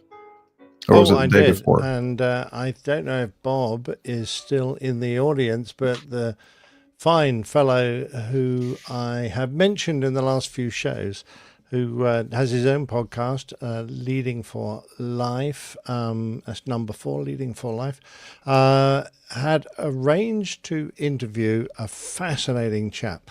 And he very kindly invited me along to share the interview, and from that I'll be able to create some plain tales. And this is just a little teaser, because the fine chap we interviewed was a marvelous World War II pilot called Colin Bell, and he flew Mosquitoes during the Second World War and was on a squadron that provided pathfinders for Bomber Command. And you have to listen to this, because it is the most wonderful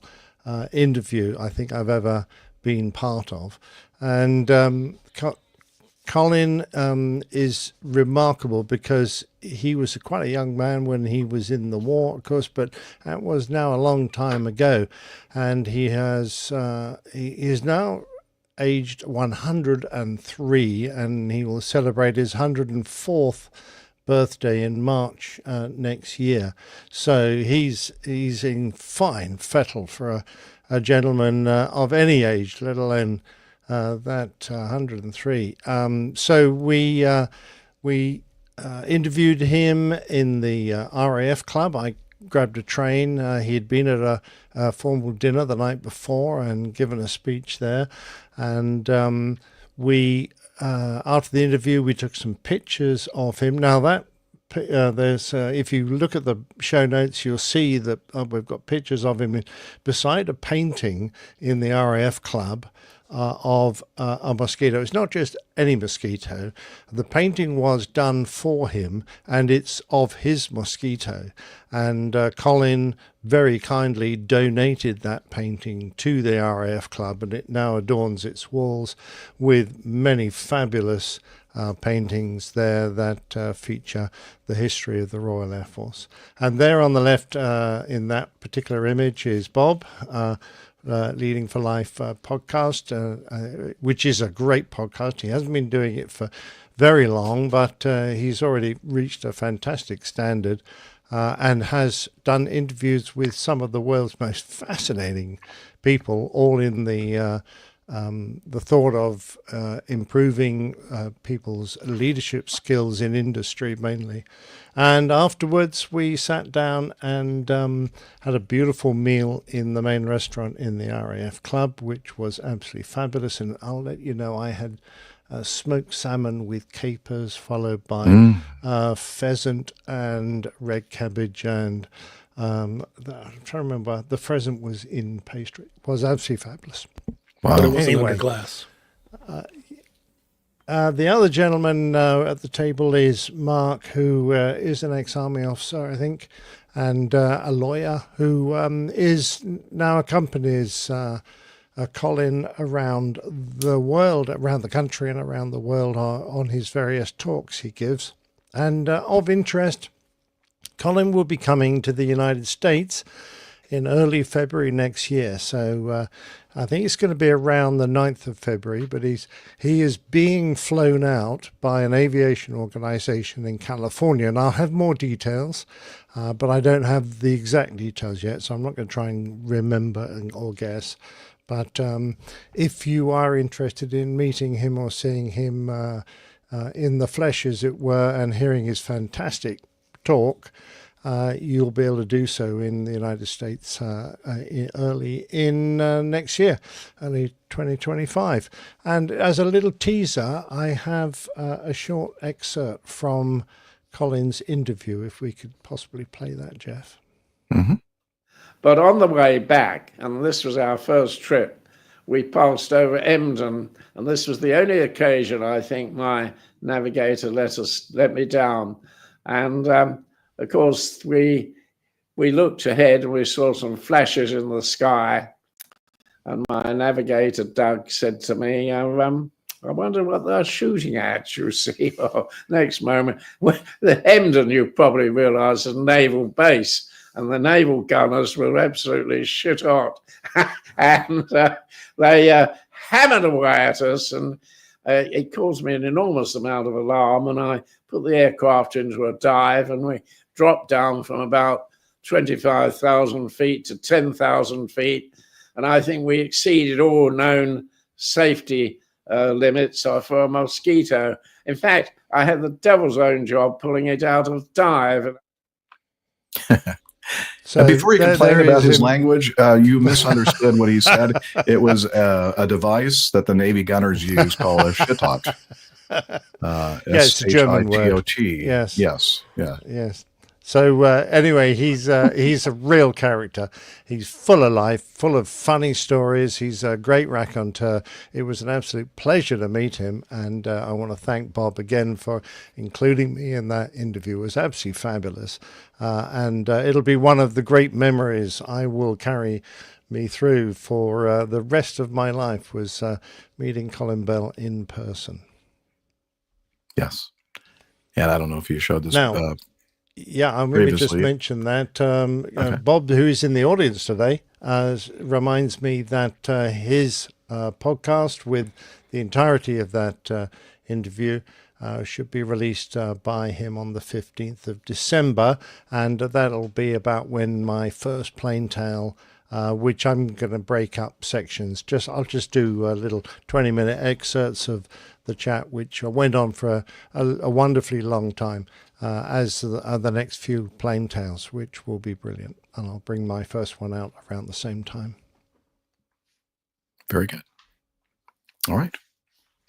Anything else you want to add to your? Nothing else has happened really for me. That was it has eclipsed everything that has occurred to me this week. But if I could just perhaps mention the artwork, is that an appropriate time? Oh yeah, that'd be great. We had a few suggestions, like a 132 hamster powered wheelchair. I'm not quite sure if I could have got an AI to produce all 132 or anyone was going to count them. But who's going to count them? Yeah, exactly. Where you had Turkey Bomb, the hamsters run free, and red vehicles. But the one I went for was Disco in the Cockpit. And there's our two disco stars. I didn't think Jeff would probably be up for doing me a disco pose, but the two youngsters, Rick and I used Steph, to do disco. That would have been perfect. yeah. You Long might before have these been. two kids, were born, right? Indeed. But we've got Steph is wearing a particularly fetching outfit, I thought, actually. And they're in amongst the pink fog and the glitter ball of a classic disco. And the show title, of course, Cockpit Disco. If you're interested in trying to find the number, well, I didn't really make much of an effort to hide it. Just look for the reflections on the glitter ball, and the logo is on the front of Steph's hat. So there you go. That's Yes, this idea came from dangerous goods and cargo. We were talking about carbon dioxide and its placement on board aircraft. And we were talking about, we'll just keep the carbon dioxide, the dry ice in the cockpit. And then, we'd said, it kind of looks like Halloween or a disco. And that's how we came up with this idea about disco in the cockpit. That was pretty clever. Brilliant. Beautiful, beautiful artwork. Oh, thank you, sir. Thank you. Looking forward to this one. We're going to have some good titles, I hope. Okay, I hope so too. All right. Well, I will start the segment. AJ and I. I'm not starting the segment. I'm continuing the segment with telling you about this wonderful party to which I was invited by the gentleman right there here with us today, AJ Schramm. He let's see, a couple of episodes ago, I believe it was, when we recorded an episode in the basement or your studio of your home. And then while I was there, they said, "Hey, I don't know what you're doing Sunday of Thanksgiving weekend, but we do this thing every year called Friendsgiving, and we would like you to attend." And then so I kind of waited to hear anything about this invitation, and never got the invitation. So I had to contact AJ and I had to mail it to South Dakota and then wait for it to get rerouted. No, I think it was an electronic invitation that he neglected to add me to the list. Apparently, that's his story. I'll talk to my staff about that.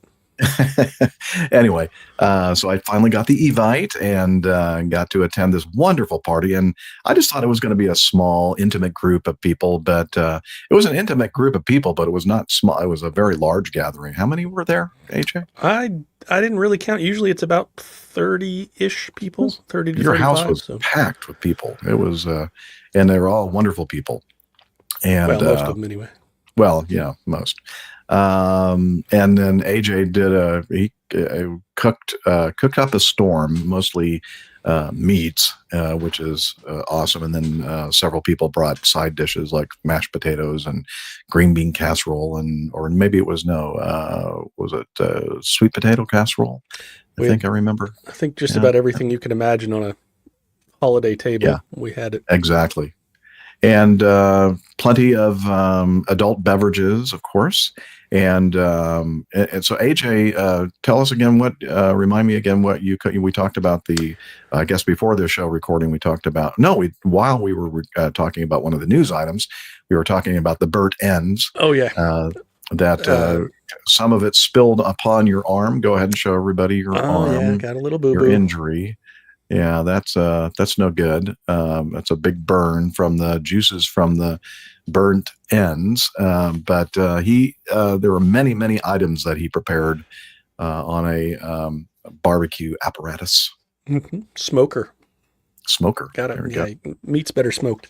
But yeah, we did. Let's see, we did pulled pork. Just did a whole Boston butt. Did a whole pork belly, which is what the burnt ends turned into, is called pork belly burnt ends. So it's not, if you're a barbecue aficionado, it's not actually a burnt end, but that's what they call them. They're better. But it's basically like little pieces of pork candy is what I call it. It's a little glazed morsel of delicious pork. Yes. And then also obviously did a traditional turkey. So I think it was a 21 pound turkey this year.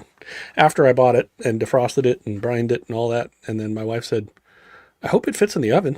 Yeah, where are you going to put that?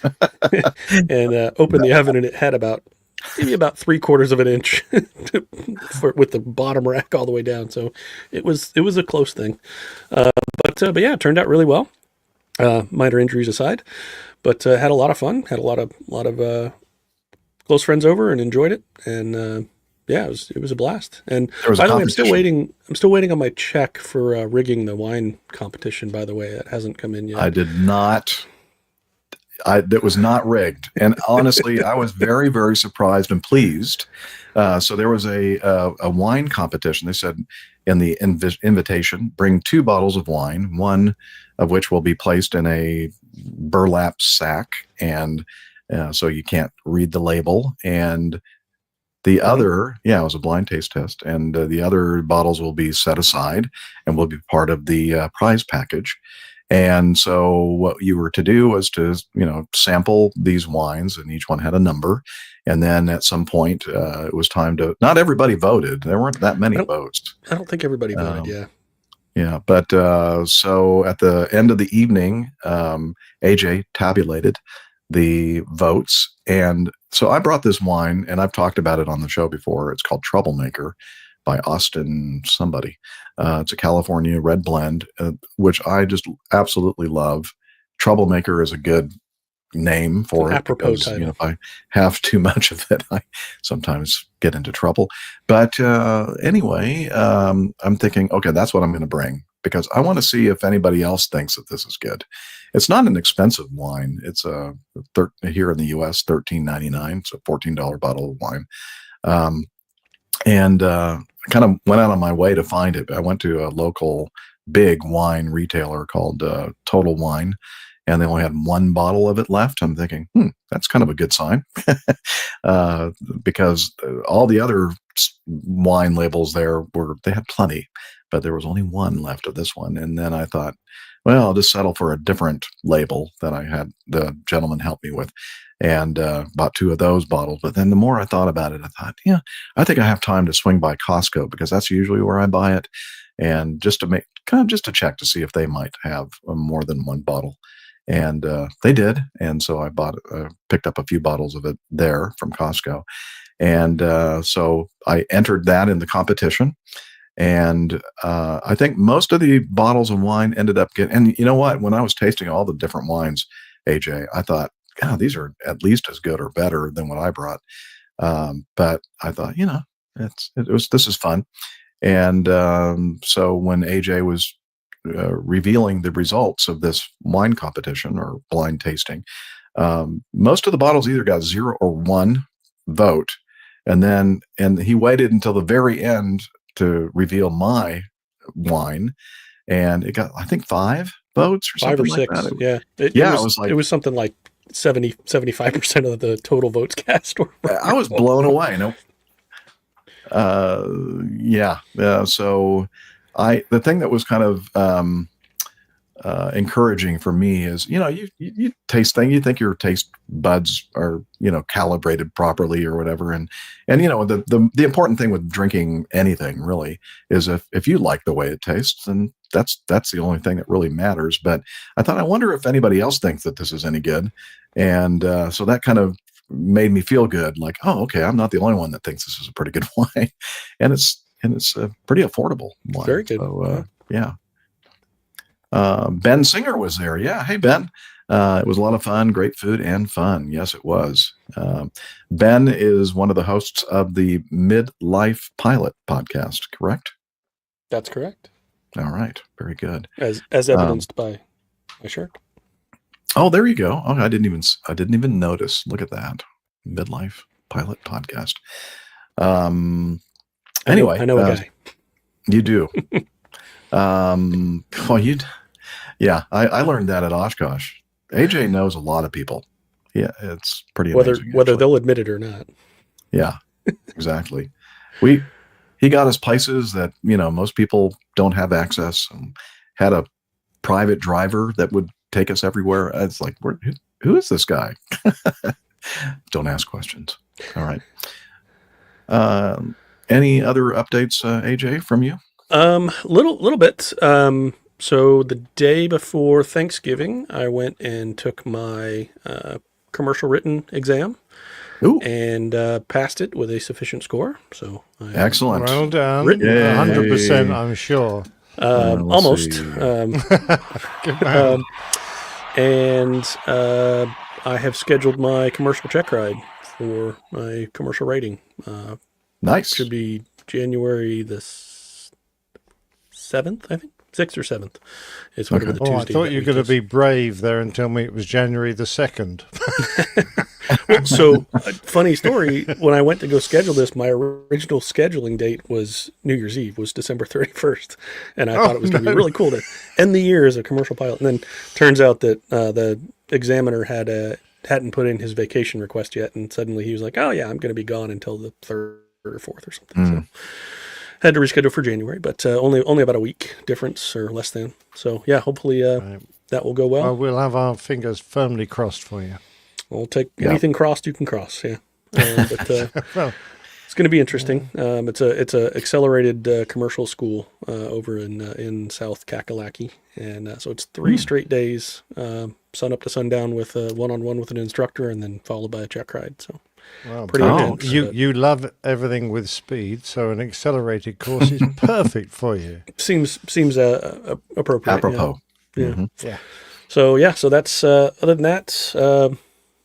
Normal life. Just, I will say, since I've left my previous job, being unemployed is really boring. Finding stuff to do is a challenge. I don't know how you guys are doing in retirement, but I disagree. I love being retired. And doing this show every week is a lot of work. I think that everybody, all the regulars here, can attest to that. And then the singing that I get involved with. I mean, honestly, I don't know when I had time to fly airplanes when I was flying airplanes. So, anyway, yeah. So with me, okay, I wanted to mention something, and that is that I got an email from one of our community members, Jonathan, in Minneapolis. And he was listening to the last episode that I kind of hastily edited just to try to get it out a day late. Sorry, everybody, about that. Yeah, that party threw everything off for sure. But in my haste, I left a couple little fragments of some tracks that should not have been there, that should have been deleted. And so the one that I know of for sure, and it's quite abrasive, is right before the feedback bumper, you'll hear this record scratching sound. And that's what Jonathan was concerned about. And he said, I think there was another one somewhere. So he was going back to re-listen to see if he could find the other. And I do appreciate that. And I said jokingly to him, I need somebody to listen to my mix down or my final mix before I actually publish it, just to make sure there isn't something like that going to be published out there. And unfortunately, this one slipped through. And so here's the deal with this. In the past, I have like the time that there was a plaintail being played, and then in the background on our private intercom channel, Captain Nick and Liz and I were having a conversation, which everybody could sort of hear in the midst of Captain Nick doing the plaintail. And that was obviously a mistake. And so I thought I need to redo that. So I removed the offensive track and repackaged it and did all the things that I normally do for each episode to publish. Let me tell you, that just caused more problems because the way podcasting works with the RSS feeds and all that kind of stuff going on behind the scenes, and how your Apple's podcast app and all the other apps out there kind of sometimes don't know that you re-uploaded a file even though you haven't changed the name of it, and it just gets to be very complicated. And several people had mentioned that they were having trouble even downloading one of the episodes, and I think it was that one, because I ended up having to replace the file with another one, and I thought I did everything properly, but apparently that just confused all the audio podcast clients. And I thought, I'm not going to do that this time. So I apologize. You have to listen to the couple places maybe where there's some scratchy audio. I'll try to be better in the future. And Jonathan said, he said, to be honest, that's the reason why it kind of really stood out to me, because usually your mixes are so good that he was kind of surprised to hear this weird sound. And I said, yeah, I screwed it up. Sorry. So apologies, people. I'm not going to try to fix it. That's just going to be out there forever in podcast land. And as I said, I'll try to be better about making sure I don't release something that's hard to hear. Yeah. Well, we need a volunteer who proofs it, Jeff. Who's going to do that job? Yeah, so that's the thing for me. Is like I try to get these things published on Mondays, and if I were better about doing my workflow and my editing and everything else, I think that I might be able to get somebody to listen to the 2.5 hour, 3 hour show. Pardon me, Liz? Oh, Liz said that she could do it. Okay, you'd have to listen very carefully. Okay. And it doesn't. No, the good thing is it doesn't happen too often where I screw up the edit. But anyway, just pretend you're breaking wind. Yeah, or as AJ mentioned earlier, he said it's just like I was trying to mimic like old-fashioned radio, like old-time radio with the static and that kind of thing. And I think, yeah, that's it. It's a style choice is what I made there. So there you go. Okay, coffee fund. Let's do that. Johnny, how much more coffee? No thanks. I'll take it. I love coffee. I love tea. I love the APG community. Coffee and tea and the Java and me. A cup, a cup, a cup, a cup, a cup. Oh yeah. The coffee fund. What's that, Jeff? Well, it's your way, dear listener, to support our show financially. And you can do that a couple of different ways, which you can find out about by going to airlinepilotguide.com/coffee on our website. So the first way is called the Coffee Fund Classic method, what I used when I started the Coffee Fund many, many years ago. And it's basically a PayPal donation page. And since the last episode, we had two fine gentlemen give us nice, generous contributions. Mazutz, Dr. Karim, and Ludger, who was in the live audience, and I think he probably still is. Ludger Humpert gave us a very, very generous contribution. I'm assuming that was a holiday gift or something to that effect. So thank you very much, Ludger. And he's with us in our live audience almost every episode. So we really, really love him. So thank you. The other way to support us is to become a patron of the show via patreon.com. And since the last episode, we have a new producer.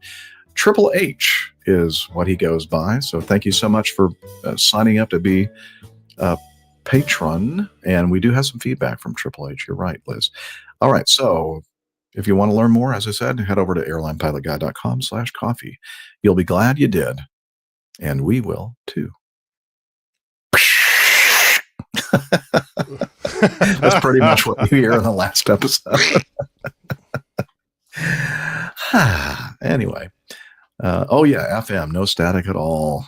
Donald Fagen, yeah. Steely Dan, what a great song, FM. iHaul boxes maybe turn pre-releasing and critiquing Jeff's edits into a Patreon perk. Well, no, I don't think I like that brilliant. idea. Thank you, iHaul boxes. I don't want anything that's going to, make more work for me or cause me to feel angst when people criticize me. I don't like that.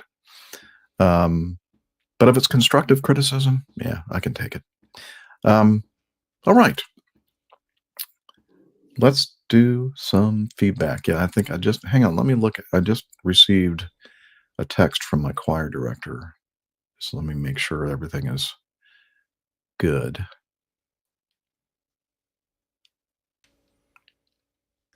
No, we wouldn't want to do that anyway. He's risen from the dead. Can we meet around 1:15 for rehearsal today? Yeah, that would work. Okay. So I do have that obligation that I have to manage. And so we'll try to knock out some feedback. So let's go ahead and play the feedback bumper.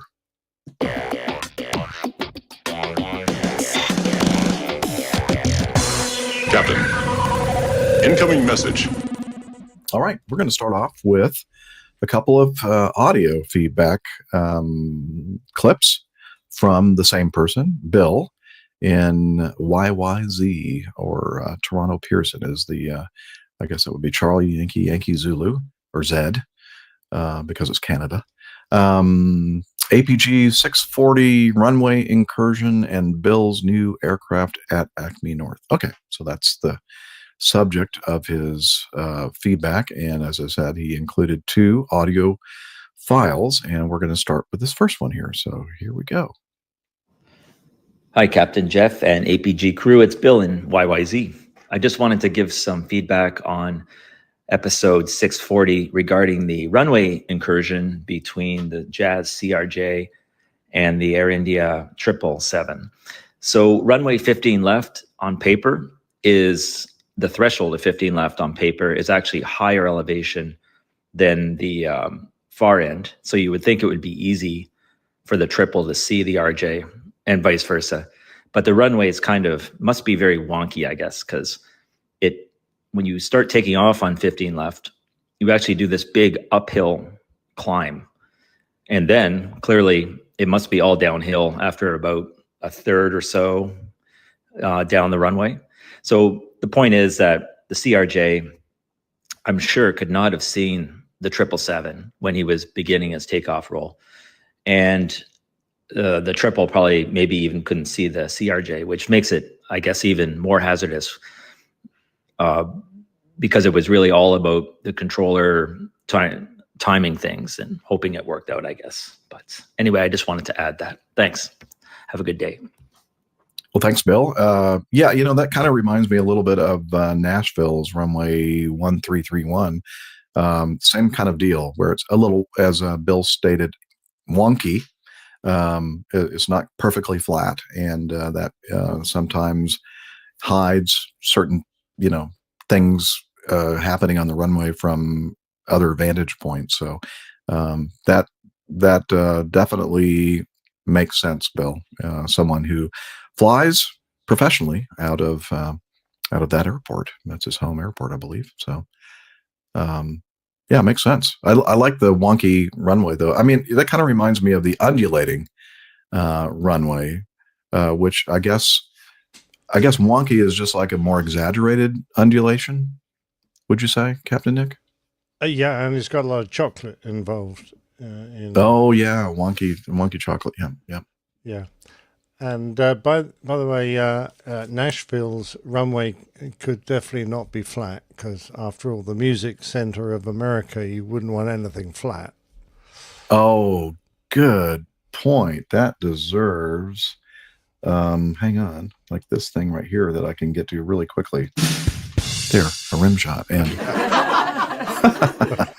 very funny. Just a short one. Yeah, that's fine.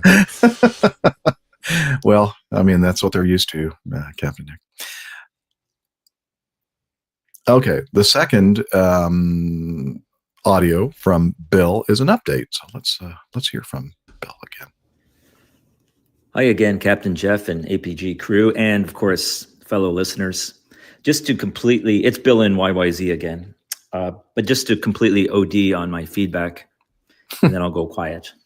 No. I just wanted to let you know I changed airplanes just recently. I was kind of really excited about it. I spent the better part of the last 20 years flying the A320 at Acme North and decided that a change was in order, and I've switched over to the A330. The A330 for me is a really good choice. I'm completely indoctrinated into the Airbus ways. So I just wanted to keep things simple.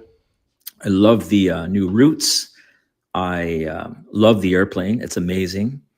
And those triple spool Trents are a thing to behold. So anyway, really enjoying the new position. Just thought I'd let you know. And that's all for now. And keep up the good work. Thank you. All right. Yeah, Great feedback.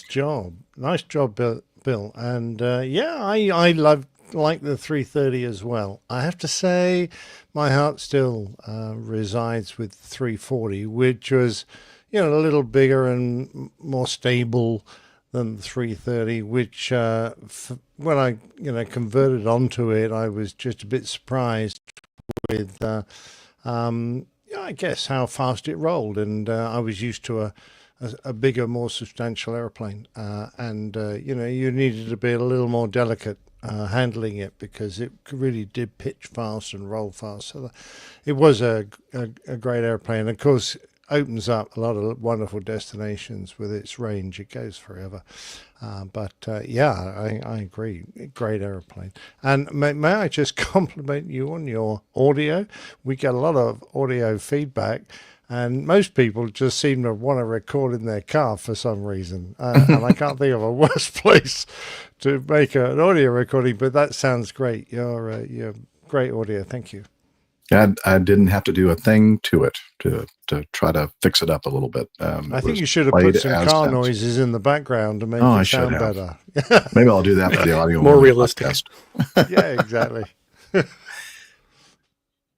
Yes, because he threatened he was going to be quiet, and Liz is saying that he wrote back to Bill and said, "Don't stop sending in your audio feedback. We love it." Exactly. All right. Speaking of someone who occasionally sends in audio feedback, this time it's just email feedback from our friend Vernon Tryon. Let's see. So this showed up in my news feed from news.sky.com. He said, I thought I'd forward it to you in case you didn't see it. And it's about a civil plane going supersonic for the first time since Concorde. And it was from Science, Climate, and Tech News and Sky News. And he says, now in Portland, Oregon, trying to keep up with our almost 3-year-old granddaughter. The Southwest flight from Denver on Wednesday afternoon, November 20, through the so-called bomb cyclone was quite bumpy. The atmosphere was certainly churned up. APG 639 kept me company the whole way. Thanks. And again, that's Vernon Tryon, normally in Fort Morgan, Colorado, but now in the Portland, Oregon area, or at least he was when he sent this. So the article that he sent talks about Aurora is designed to fly to the edge of space twice a day and will reach more than 3 times the speed of sound, according to the company. And there's a picture showing the spacecraft, the MK or Mark II Aurora at 82,500 feet. There's that one, yeah. A civil plane has gone supersonic for the first time since Concorde, a successful test flight in New Zealand. Dawn Aerospace's rocket-powered plane will eventually be...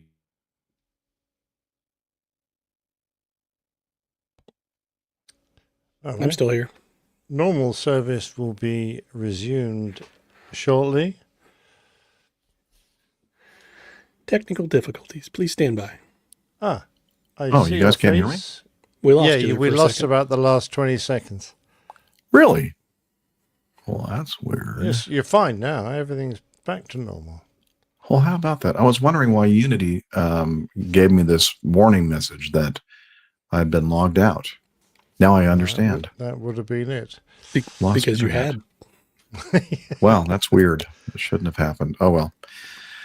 Okay, so you said about the last 20 seconds. Why don't I start here? Civil plane has gone supersonic for the first time since Concorde after a successful test flight in New Zealand. Dawn Aerospace's rocket-powered plane will eventually be used to launch satellites into orbit and give daily access to space, according to the company. This achievement signifies a major step toward operational hypersonic travel and daily space access, establishing rocket-powered aircraft as a new class of ultra-high-performance vehicles, said the company in a statement.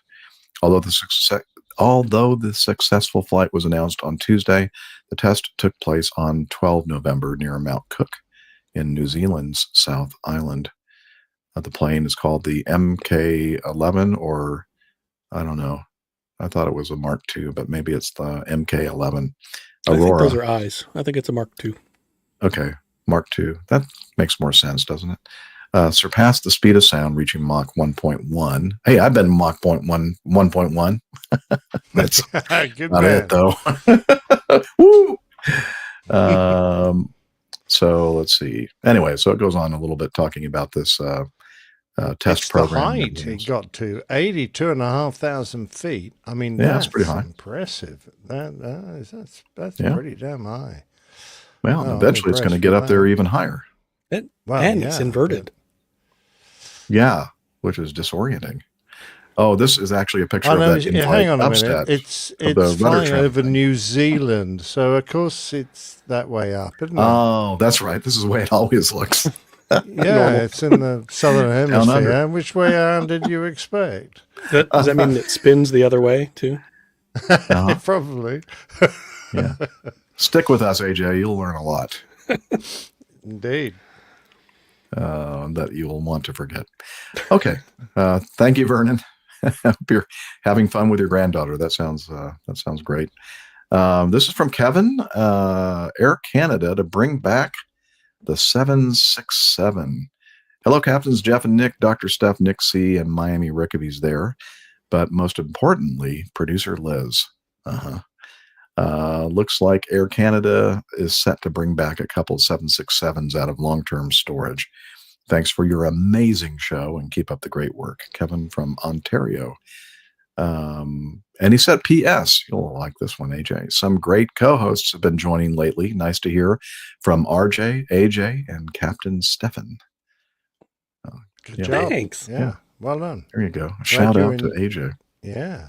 Glad you're enjoying their presence. I certainly am. Takes the pressure off me. Yeah. Kind of distribute the load a little bit here, huh? So what do they do to these 7.6s? They just rub the rust off and stick them back on the line? How does it work? Pretty much, I think. Yeah. Let's see. They're registered Charlie Foca and Charlie Glacka, G-L-I-C-A. These aircraft are more than 33 years old. Well, so am I, and I'm not dead yet. Air Canada. You know, I thought that was like the prime was around the 30-ish mark, right? Yeah, absolutely. It's well worn in, and all the bugs have been worked out. Let's see. You know, I like the idea of vintage vehicles, but there is a period between being new and being vintage when they're just old and crappy. Well, where would you say you are in that spectrum? I'm definitely vintage. I've gone past I don't know, that. old and crappy, I'd say. I'll join you in that category.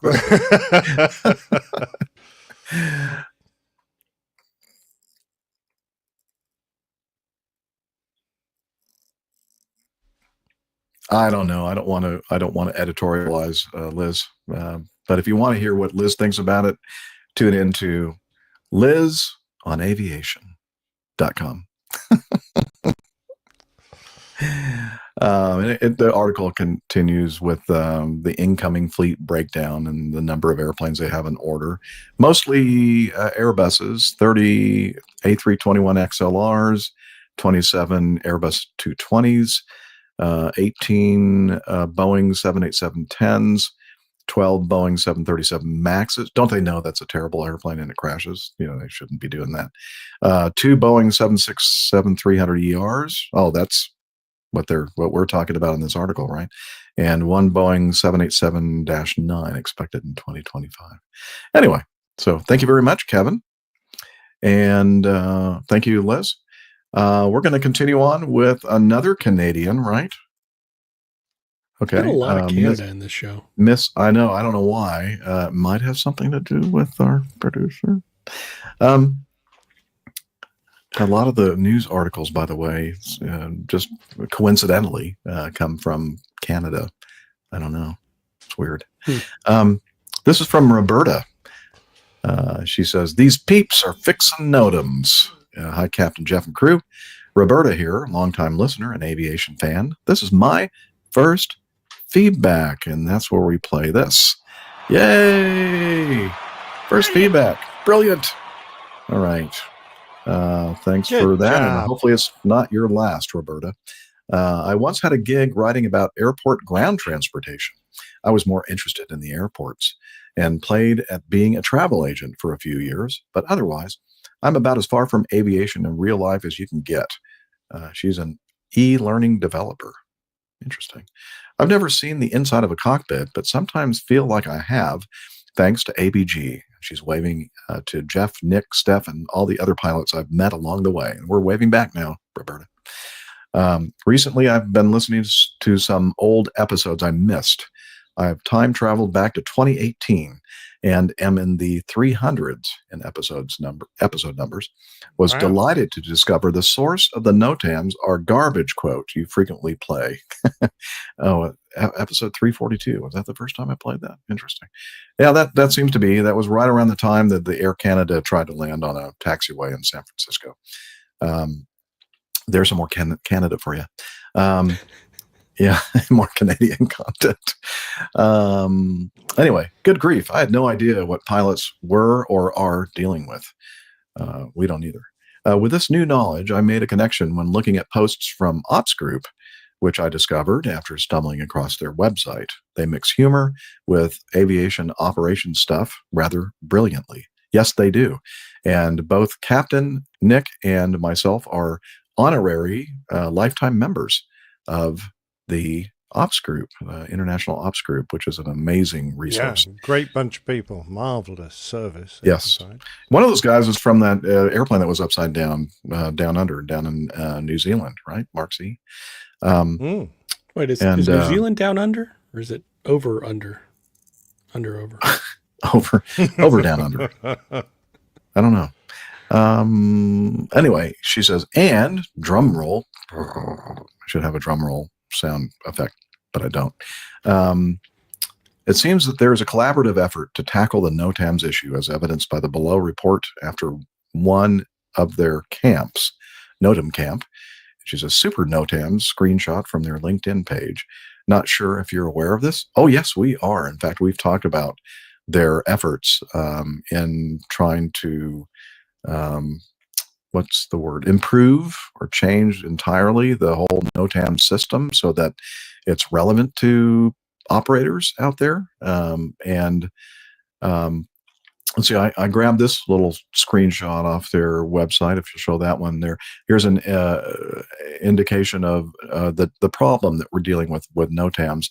That paper that young lady is holding up, or that woman, I guess I should say, some people get upset when I say lady, is just one of several pages of NOTAMs, probably what you'd get on an international flight, although I have gotten NOTAMs that long for a short domestic flight, actually. And you can see down the jetway, you can just see how many yards or how many meters of NOTAM paper is going out. And there's another view in somebody's hotel room, and this is individual sheets. 1, 2, 3, 4, 5, 1, 2, 3, 4, 5, 6, 7, 8. That's 42, I think, pages of NOTAMs. Public math, not a good idea. Yeah, I think I did that right.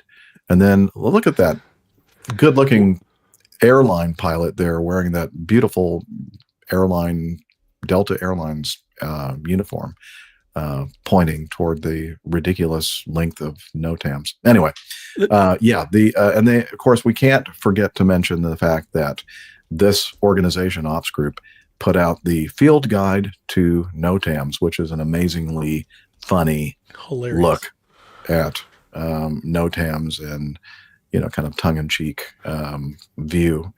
But they are actually making... One quick takeaway from those pictures.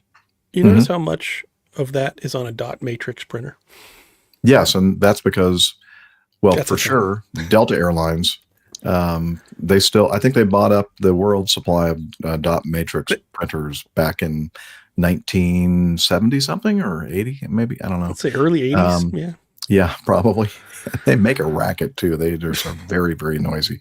And it's satisfying though, tearing that sheet off. Yeah, no, I hate dot matrix printouts. Most of the time you can't even read it because the ribbon needs to be replaced. Anyway, Ops Group is definitely a great organization, and they are actually making real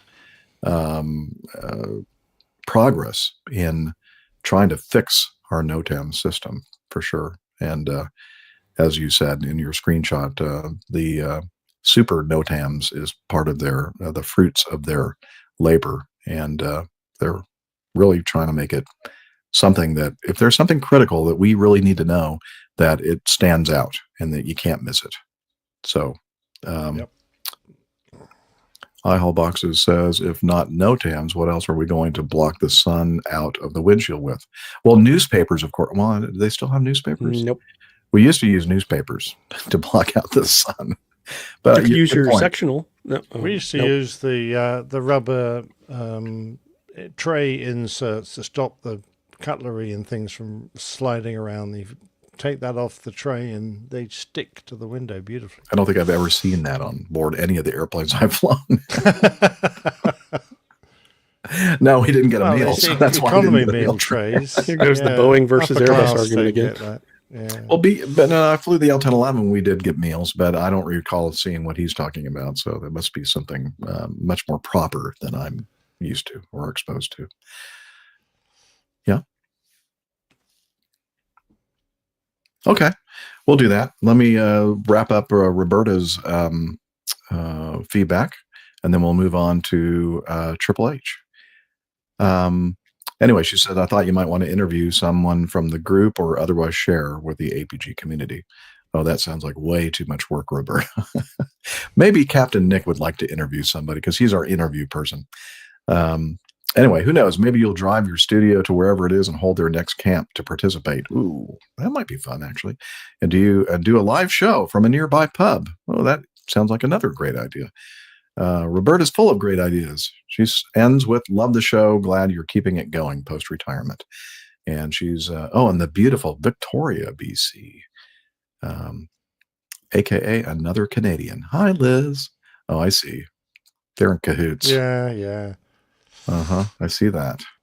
Oh, and then they've taken over. Yeah. Anyway, that's good. One last comment before we go to our last feedback from Tim Van Ram. Turning the rudder trim knob moves the sun out of the windshield. Good point, Tim. Works. See, that's out of the box thinking. That is out of the box thinking. Yeah. And speaking of that, who let Tim out of the box? All right. And now my neighbors here in this hotel are going, like, what is that guy screaming about? Because this hotel talking to himself for 2 hours. This hotel is not a luxury property, and the walls are not very well insulated. Let me just say that. There's a story there. Yeah, probably is. And sadly, it doesn't involve me. Let's end with this feedback from Hank Humphrey. And I think his middle name starts with an H as well. And that's why he is HHH or Triple H. He says, I'm hooked. I think I started listening to your podcast in my car about number 622. That wasn't that long ago. I'm a retired road warrior out of New York City to Newark. I guess, yeah, that area, New York City, Newark area, live live in Southwest Florida now, Sanibel. Ooh, Sanibel Island. Sanibel and Captiva, some of the most beautiful islands on the west coast of Florida, the western Gulf Coast of Florida, which, as Liz is saying in our ear, got hit very hard from at least one or more hurricanes this year. Hope everything is okay down there, and hope you're okay. Anyway, says, when I get a free moment, I hope to sit down and watch the YouTube videos, but us retired guys are very busy. Yeah. Yes, I know we are. Exactly right. Yeah, we want you to participate, Hank. Well, he has participated, Liz. He is one of our new patrons. Oh, yeah, you need to participate in the chat. You need to be here at the live recording on YouTube and be part of our lovely, lovely group of live audience members. Anyway, he says, I love the explanations of the various problems airplanes get themselves into. Well, it's usually something to do with the human. We're usually scratching our heads trying to work out how on earth they managed it. I know, like, how in the world did they screw that one up? Oh, and then he points out, he said, this is the first podcast I've ever paid for or contributed to. He signed up to be a patron. Lord. Yay. Oh, we're So, honored. Oh, wow. Yes, yay to our patrons. Good job. Yes. All right. Thank you, Hank H. Humphrey. Yes, thank you so much, Triple H. We do appreciate your patronage, and we also appreciate your contribution, your feedback contribution. And don't be a stranger. And hopefully we'll see you someday in our live audience. I mean, come on, guys, in the live chat. I'm sure we have room for one more at least, right? Yeah. Okay. Well, yeah, let's talk about our website, airlinepilotguy.com, where you can find information about this and that, the crew and the community, and more information about the plane tales. We have a merchandise store. We have a library and so much more. You should check it out at airlinepilotguy.com. Also, we're on social media, or what I like to call the social meds. And I don't know, one of you go for the social meds there. I'll do that, Nick. Jeff, happily. Okay. If you're a Facebook person, then or face plant, as we like to call it, Facebook.com/airline pilot guy, all one word. On X, we're at APG Crew. And if you want to catch the artwork before the show comes out, then go off to Instagram.com/APG Crew. And finally, for this very expensively produced and fine show live on youtube.com/@airlinepilotguy/streams will get you involved, and we'd love to see you. Very professional show. Very professional. Huge. Very serious. Professional, yes. Very serious. Oh, yeah. Let's see if Hillel is... he's still in the shower. Luckily, it's not my Hasn't he run out of water yet? No, not yet. Can you tell us about Slack? Okay, but I'm dripping wet. That's all right. Well, just stay over there and tell us about it. Okay. That way you don't get water all on the over brain again. Yeah, or the podcast equipment. APG listeners, please join us on our Slack team. Slack is a communication, coordination, and sharing platform that works on your mobile, laptop, or browser. On Slack, we share news and ideas. We suggest episode and plain tales topics. We plan events and meetups. To get into the Slack team, please email me at slack@airlinepilotguy.com. That's SLACK, Sierra Lima Alpha Charlie Kilo @airlinepilotguy.com. Or send me a tweet with your preferred email address to @Hillel, and I'll send you an invitation. That's Hillel, spelled Hotel India 11 Echo 1, and see you in Slack. Thanks a lot, Hillel. Jeff? Yeah? Do you still have some of that good shampoo from the last place? No, I use it all. Sorry. Oh, well. It's always so needy. So mean. Yeah. Well, I mean, I have to think about myself occasionally, right? Occasionally. Well, supposedly. Yeah. All right. Well, guess what? It's now time to wrap it up for good. And let's see. Thank you, everybody. Well, first we thank our half-timer, producer Liz. I'm so happy, though, that you did finally join us, because there's a lot going on when I have to do all the other stuff, and the slides at the same time. I've been very he does a lot of swearing when you're not here, Liz. Well, sorry about that, guys. I'll try not to make it happen again. Well, no, sometimes that's the toughest thing about doing the show, is trying to schedule it and seeing, the availability of everything. And people have lives, we have things going on other than APG. I don't know, what would be more important, but why would anyway, we do that? so, it's kind of tough, but thank you for joining us anyway, Liz. We do appreciate it. And a lot of the work that she does, of course, happens long before we push the record button. There's a lot of prep work that goes into bulk of her work, and we do appreciate you, Liz. I love you. And so thank you so much for everything you do. And speaking of loving people, I love all these people in the live audience. They're most of whom are with us each and every week, and they contribute so much to the chat room. Not really much to the show, but a lot to the chat room. Oh, they come out with some good technical stuff sometimes. So thanks. Yeah, they do, and they're comedians as well. So again, as we say all the time, if you have a chance, follow us on the social medias, and then when Liz puts out the notification when we're going to be doing recording the show, you can join us while we record live. I think you have a lot of fun. It's always on the APG calendar too. Yep, there you go. All right, and that's on our website. So with that, we're going to end today's show and wish you all clear skies, unlimited visibility, and tailwinds. Take care, and God bless. Bye, everybody. See ya. See you next time. Yay. Bye. All right. Now, let's see. I'm going to turn off the recorders. Show titles. Okay, I've got a couple, but I probably missed some at the beginning. See what I did? Don't do that. That's a very long one. I know. Well, that's what she said. Acceleration illusion. I don't know how you do that. Just a big mess. And that leaves it very wide open. You can do anything you want with that. Just a big mess. Yep. And don't grab that knob, you knob.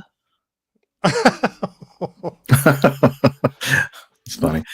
Hey, Bob, it was great to have you with us in the live audience. And Captain Nick has mostly said nice things about you to all of us. Yeah. At least on the just show. kidding. In public. As far as you know. No, he's never said a bad or discouraging word about you, Bob. He holds you in high esteem. So thank you for joining us. Yeah, pleasure to see you on the show, Bob. Good job. The other one, Nick, was Dog Skill Mountains. The Dog Skill Mountains. Oh, yeah. Okay. Oh, yeah. Not the cat skills, but the dog skills. That's all I've got. Anybody in the chat room got anything more? Or on the crew? Like Jeff Can wasn't I just go, not that knob. Would that be all right? Not that Not knob. that knob. You knob. I think you said I have to. You Not need that a knob. I'm just trying to keep it short. That's I all. know. Okay. I like it.